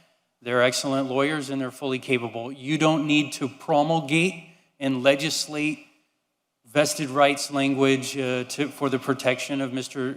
Kasdan's clients or anyone else. I would just urge you to focus on what's a wise policy or not, and let lawyers like myself and Mr. Kasdan hammer out vested rights and things like that. Thank you, Mr. Savage. Thank you, sir. Ms. Betancourt, good afternoon. Good afternoon. Brenda Betancourt, 1436 Southwest 6th Street. Happy birthday, Todd. We definitely want to eat cake, so that's for our diet. Just want to support the resolution RE9. I think it's important to understand that small businesses still struggle into today, and to be able to help them to keep the outside dining is great, but I would like for you guys to think about it, to help them to increase the upload of those restaurants, small and big restaurants that they are using that opportunity to have outside dining. We have proved during the COVID-19 that it is possible to have outside dining safely. So if it's possible, that you guys can think about it and see if it's possible to help them, and not just through a resolution, but the city employees who are working on that, to understand that sometimes closing a restaurant for a day or 2 days it make a big impact in everybody's life. And about supporting XR4, which is the park for Jose Francisco Morazan Quesada, is always great. Thank you so much. The same way that you're doing now for the community, Nicaraguan community. Thank you. Just want to check on FR2, the Calle Ocho. That was Calle Ocho actually began in 1970s by the Calle Ocho, which I preside now. And I would like for you guys to see if the same nominees that was when it was created, that committee, are going to stay. Okay. I'm glad that the city is taking over for that project, but I would like to know what happened with us that we were appointee. And the reasons I was one of the appointees was because the chamber, of course, it was the one to start Calle Ocho. Thank you. And the stars. That Thank item you. has been indefinitely deferred, so it may come back anytime within the next 6 months. Thank you. Thank you. Is there anyone else here who'd like to speak at public comment? Hey, Mom, can I call you back? Everything okay? All right. Okay. Bye. When Mom calls, you answer. I'm sorry. Anyone else here to speak at public comment? Seeing none, we'll close public comment. No more? Planning zoning items? Everything? Speak now. Hold your peace. Thank you very much for your advocacy. We'll close public comment now, and we can knock out a couple items really quick before lunch. Is there a motion on the CA agenda? Moved by Commissioner Reyes, seconded by... Discussion, second. Seconded by Commissioner Watson. You had an item for discussion on there? Hold on. This is just the CA. I thought I had an amendment somewhere. Maybe. Oh. Okay, no, I'm fine. Thank you. All in favor say aye. Aye. Any opposed? Motion passes on CA 1 through 6. Thank you very much. On the RE agenda, is there a motion? Chair, just so you're aware, RE10 requires a 4/5. RE 10. 10, yes, correct. So let's take RE10 out, but the remaining RE items. I want to move the remainder. Yes, I have some comments on RE4. RE4 is the collective bargaining agreement. That's right. I have I'm not in agreement with it. And would you like it take it separately in case you're voting differently than you would on the rest of the items? Yes, I would like Okay, to so take we'll- it separately, but I want to make clear that my objection to it be specified and why I object to it. Understood. So we've already passed RE1, so we'd be looking at RE2, RE5. Actually, that's Commissioner Carollo's item, isn't it? The rescind of resolutions? Yes. Let's hold that one. That's right. RE8 and 9. Well, So- let me just ask a quick Two- question. 2, 8, and 9. Todd. So RE8 needs to be amended. The name is not correct. RE8? Yes. You have a specific Yes, amendment, or is yes, it already known? yes. It's, That's fine. yeah, apologize. It should include the protocol name, and the protocol name would be Lance Corporal Kurt Hall Smith. Does the mover and seconder agree? I was the mover. You're the mover, does the seconder agree? Agree. I believe it already says that. Just not in the title, at least, on the, It does Okay. not.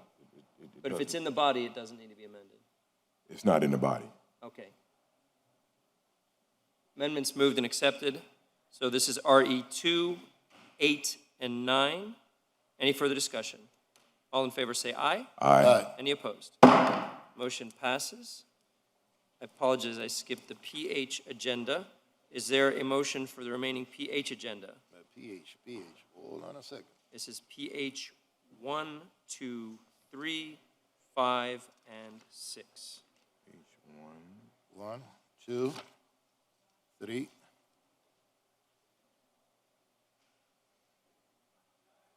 Four.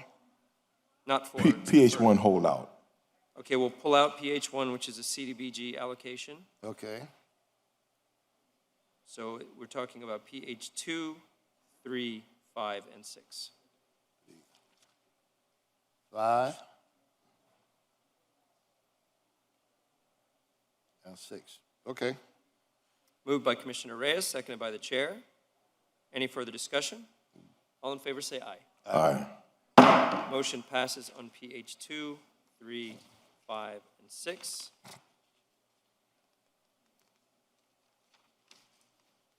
And let's see if there's any other business we can take care of before lunch. Okay.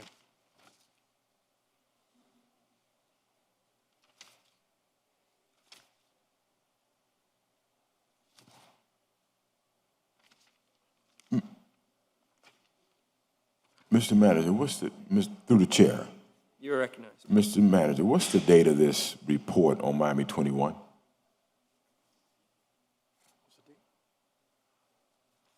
It's in October. I believe it's the second meeting in October, I believe, is when they're scheduled to report. We get piecemeal amending the code. That'll be October 28th. Yeah, I think it was 28th.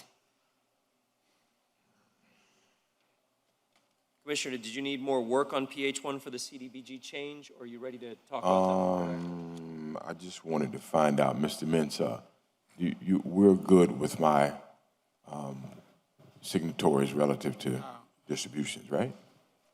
George Mensah, Director of Housing and Community Development. Your allocations will come next October 14th because Okay. it requires advertising. Okay, I just wanted to make sure that was done. Sure. What about the item that Ms. Del Monte brought? Is that included in this? That will be included on Yeah, this. So that'll be Miss- coming Miss- at the next meeting? Ms. Delmont, that'll be coming the next meeting. That'll give me a chance to speak to her. All right, so are we? I've just gotten some information that I need to understand and clarify for her as we work Mr. towards. Chair, it will also include your allocations. In October 14th or in Yes, this item today? October 14th. Of course. So are we good to move forward on PH 1? Yes, which is All right. basically District 4 and District 3 allocations. Yeah. Is there a motion on PH 1? So move. Moved by Commissioner Watson, seconded by Commissioner Reyes. All in favor say aye. Aye. Motion passes. We've completed the PH agenda and parts of the RE agenda.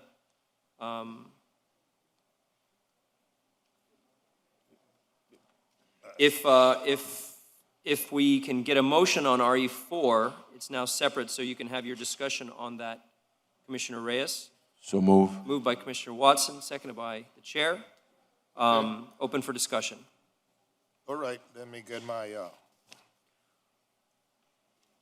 while you're working on that and related to general employees, Yes. I'd like to give direction to the manager.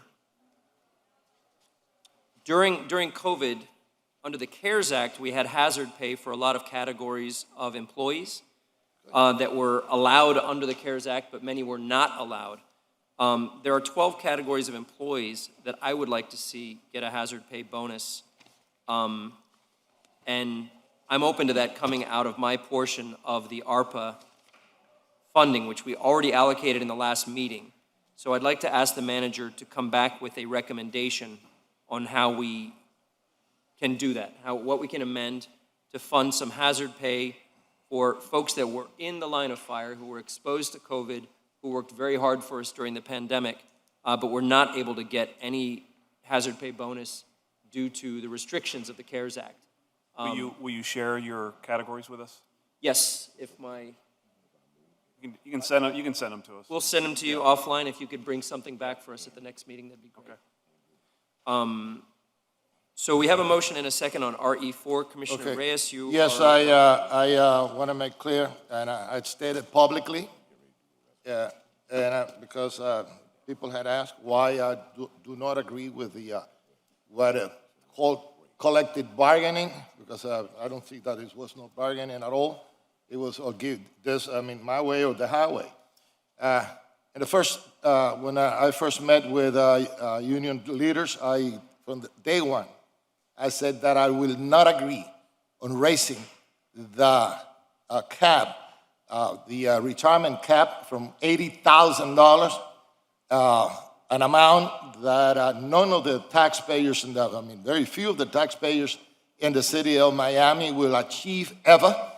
And most of the union members will not reach that cap, raise it to $100,000 and $120,000. And my reason for doing that, I said that we are not, I will not go out there and ask our taxpayers, in case that we have a recession or we have any problems, that I will not be able to ask them to, provide additional taxes so we have additional revenues to pay for retirements to $120,000. Furthermore, first of all, I want to say that I am very proud of some of our employees.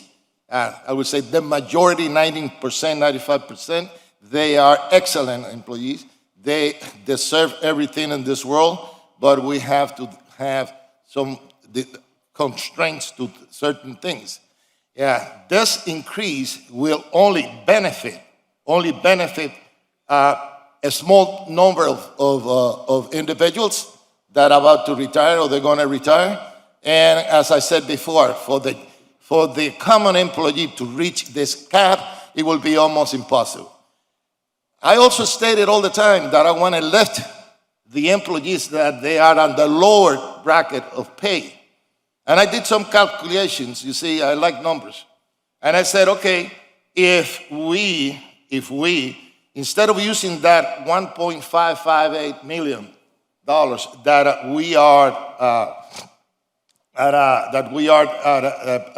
that is going to cost us every year to raise those caps, I would like to use that 1.555 to raise the salaries of the lower employees or lower pay employees to $45,000. You see, we have, the range of, I would say that we have about 160, 170 full-time employees that are making less than $40,000. If we use this money to increase their salary, we will raise them to $45,000 instead of providing that, small group a retirement of $120,000 or $100,000, which I just challenge you to go out there. in the state of Miami and start asking people that are retired, how much are they making? How much is a teacher making after so many years? How much? You see, we have a very generous retirement system here. We have a very generous cap, and that was my main concern. Also, we have 288 part-time employees that have been part-time forever. They have been part-time forever. And according to the HR director, I've been trying since I got here that those people, some of them have been part-time for over 10, 20 years, which is, I mean, with no benefits, with nothing. That those are the employees that with all due respect to the union, they should be concerned with those people also. They should be concerned with people that they are at the lower end of our salary schedule. Those people should be lifted. And that's one of the reasons I'm voting against it. And those part-time employees, according to HR, and I have here they said, even temporary employees into full-time without going through the competitive process as required by our civil service rules. In addition, even if we open up a recruitment for the position, the current CBA requires that HR departments to interview all 1,907 members who apply for the position before reaching those part-time employees. And I'm going to tell you, and this is for the record, this makes our city a quasi-closed shop. And you know about that, Commissioner Diaz de la Portilla, and you know that that is illegal in the state of Florida. It is quasi, and that has to be done away. And in this agreement, it requires that, union members should be interviewed before anybody else comes, you see? And they have preference, and that is not right. It's not right for the people that are part-time. It is not right for people that are not, that wants to apply. It is not right for the city of Miami that have to pick for a certain pool of employees, okay? That is another reason. And thirdly, I don't agree on doing away with the tuition reimbursement. You see, if we want to lift our employees, they should be able to go and get trained, be in a technical school, be in a university, be whatever it is, and get reimbursed. You see, we have spent $921,000. Last year, we spent $152,820. That proves that our employees want to prepare themselves and they want to be, to go right ahead. And for that reason, you can call the question, but my vote is no. Understood. I actually agree with you on the tuition reimbursement. I know these negotiations are very difficult. There was a lot of movement on both sides to get to a compromise. And that's one I wish that the union had prevailed on, actually. Mr. Manager, what are we looking at in terms of a cost on that tuition reimbursement portion? That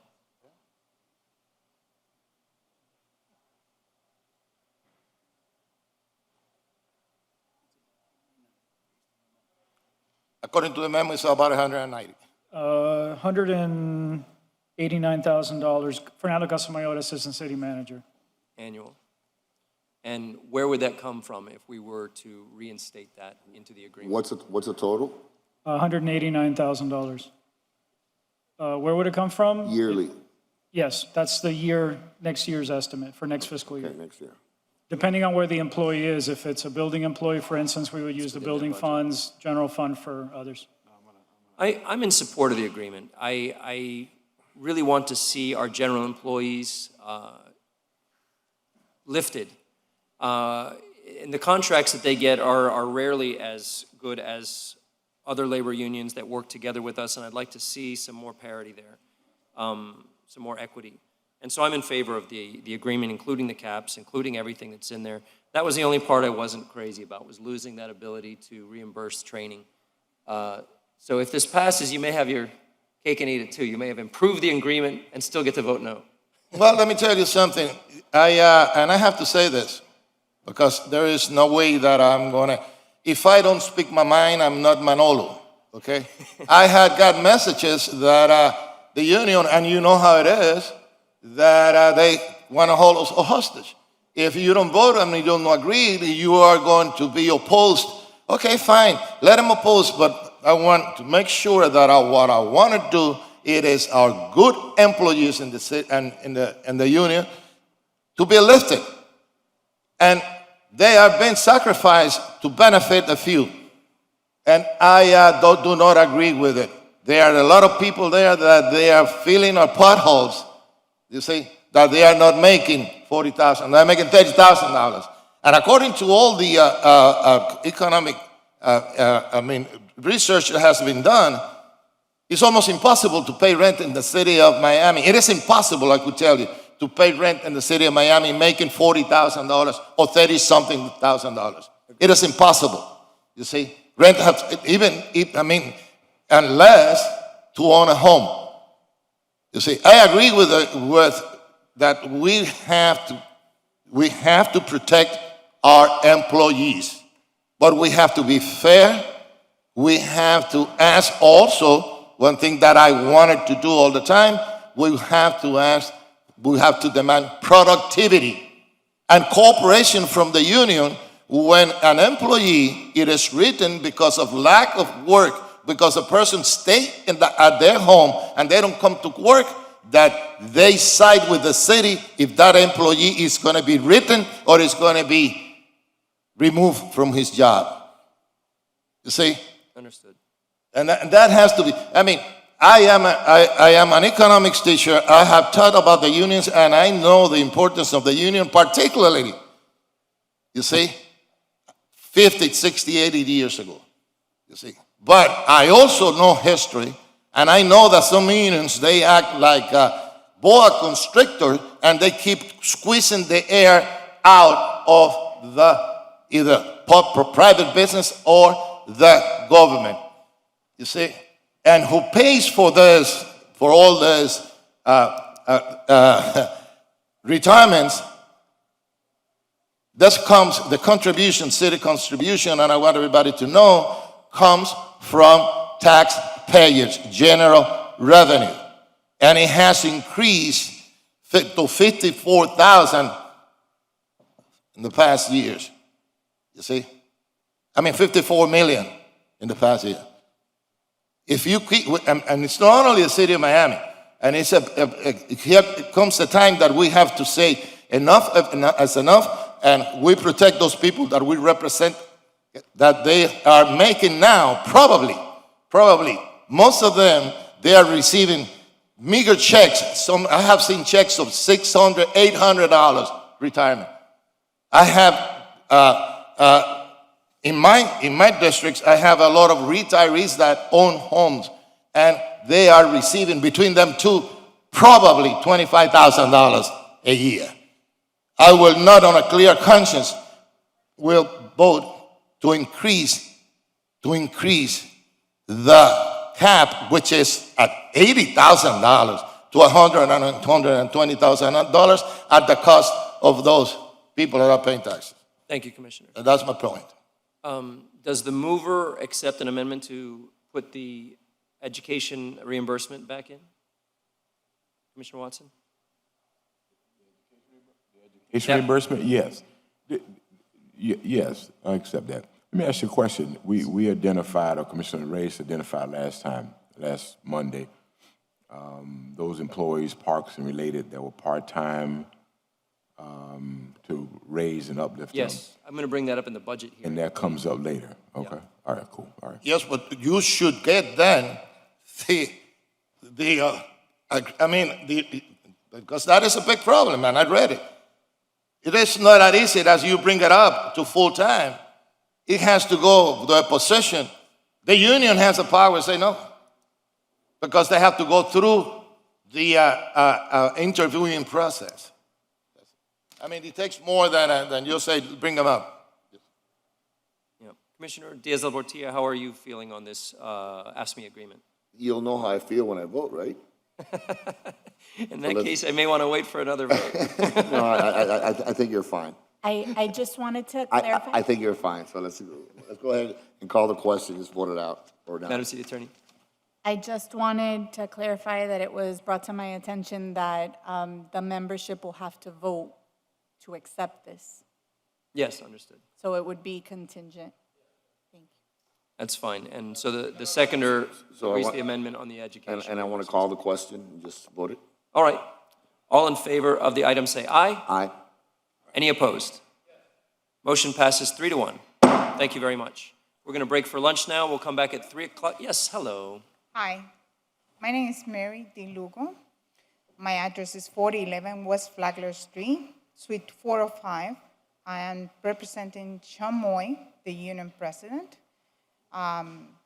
We would like to say thank you. And I see that you guys understand what is the labor for the city of Miami, the people that work. Thank you very much.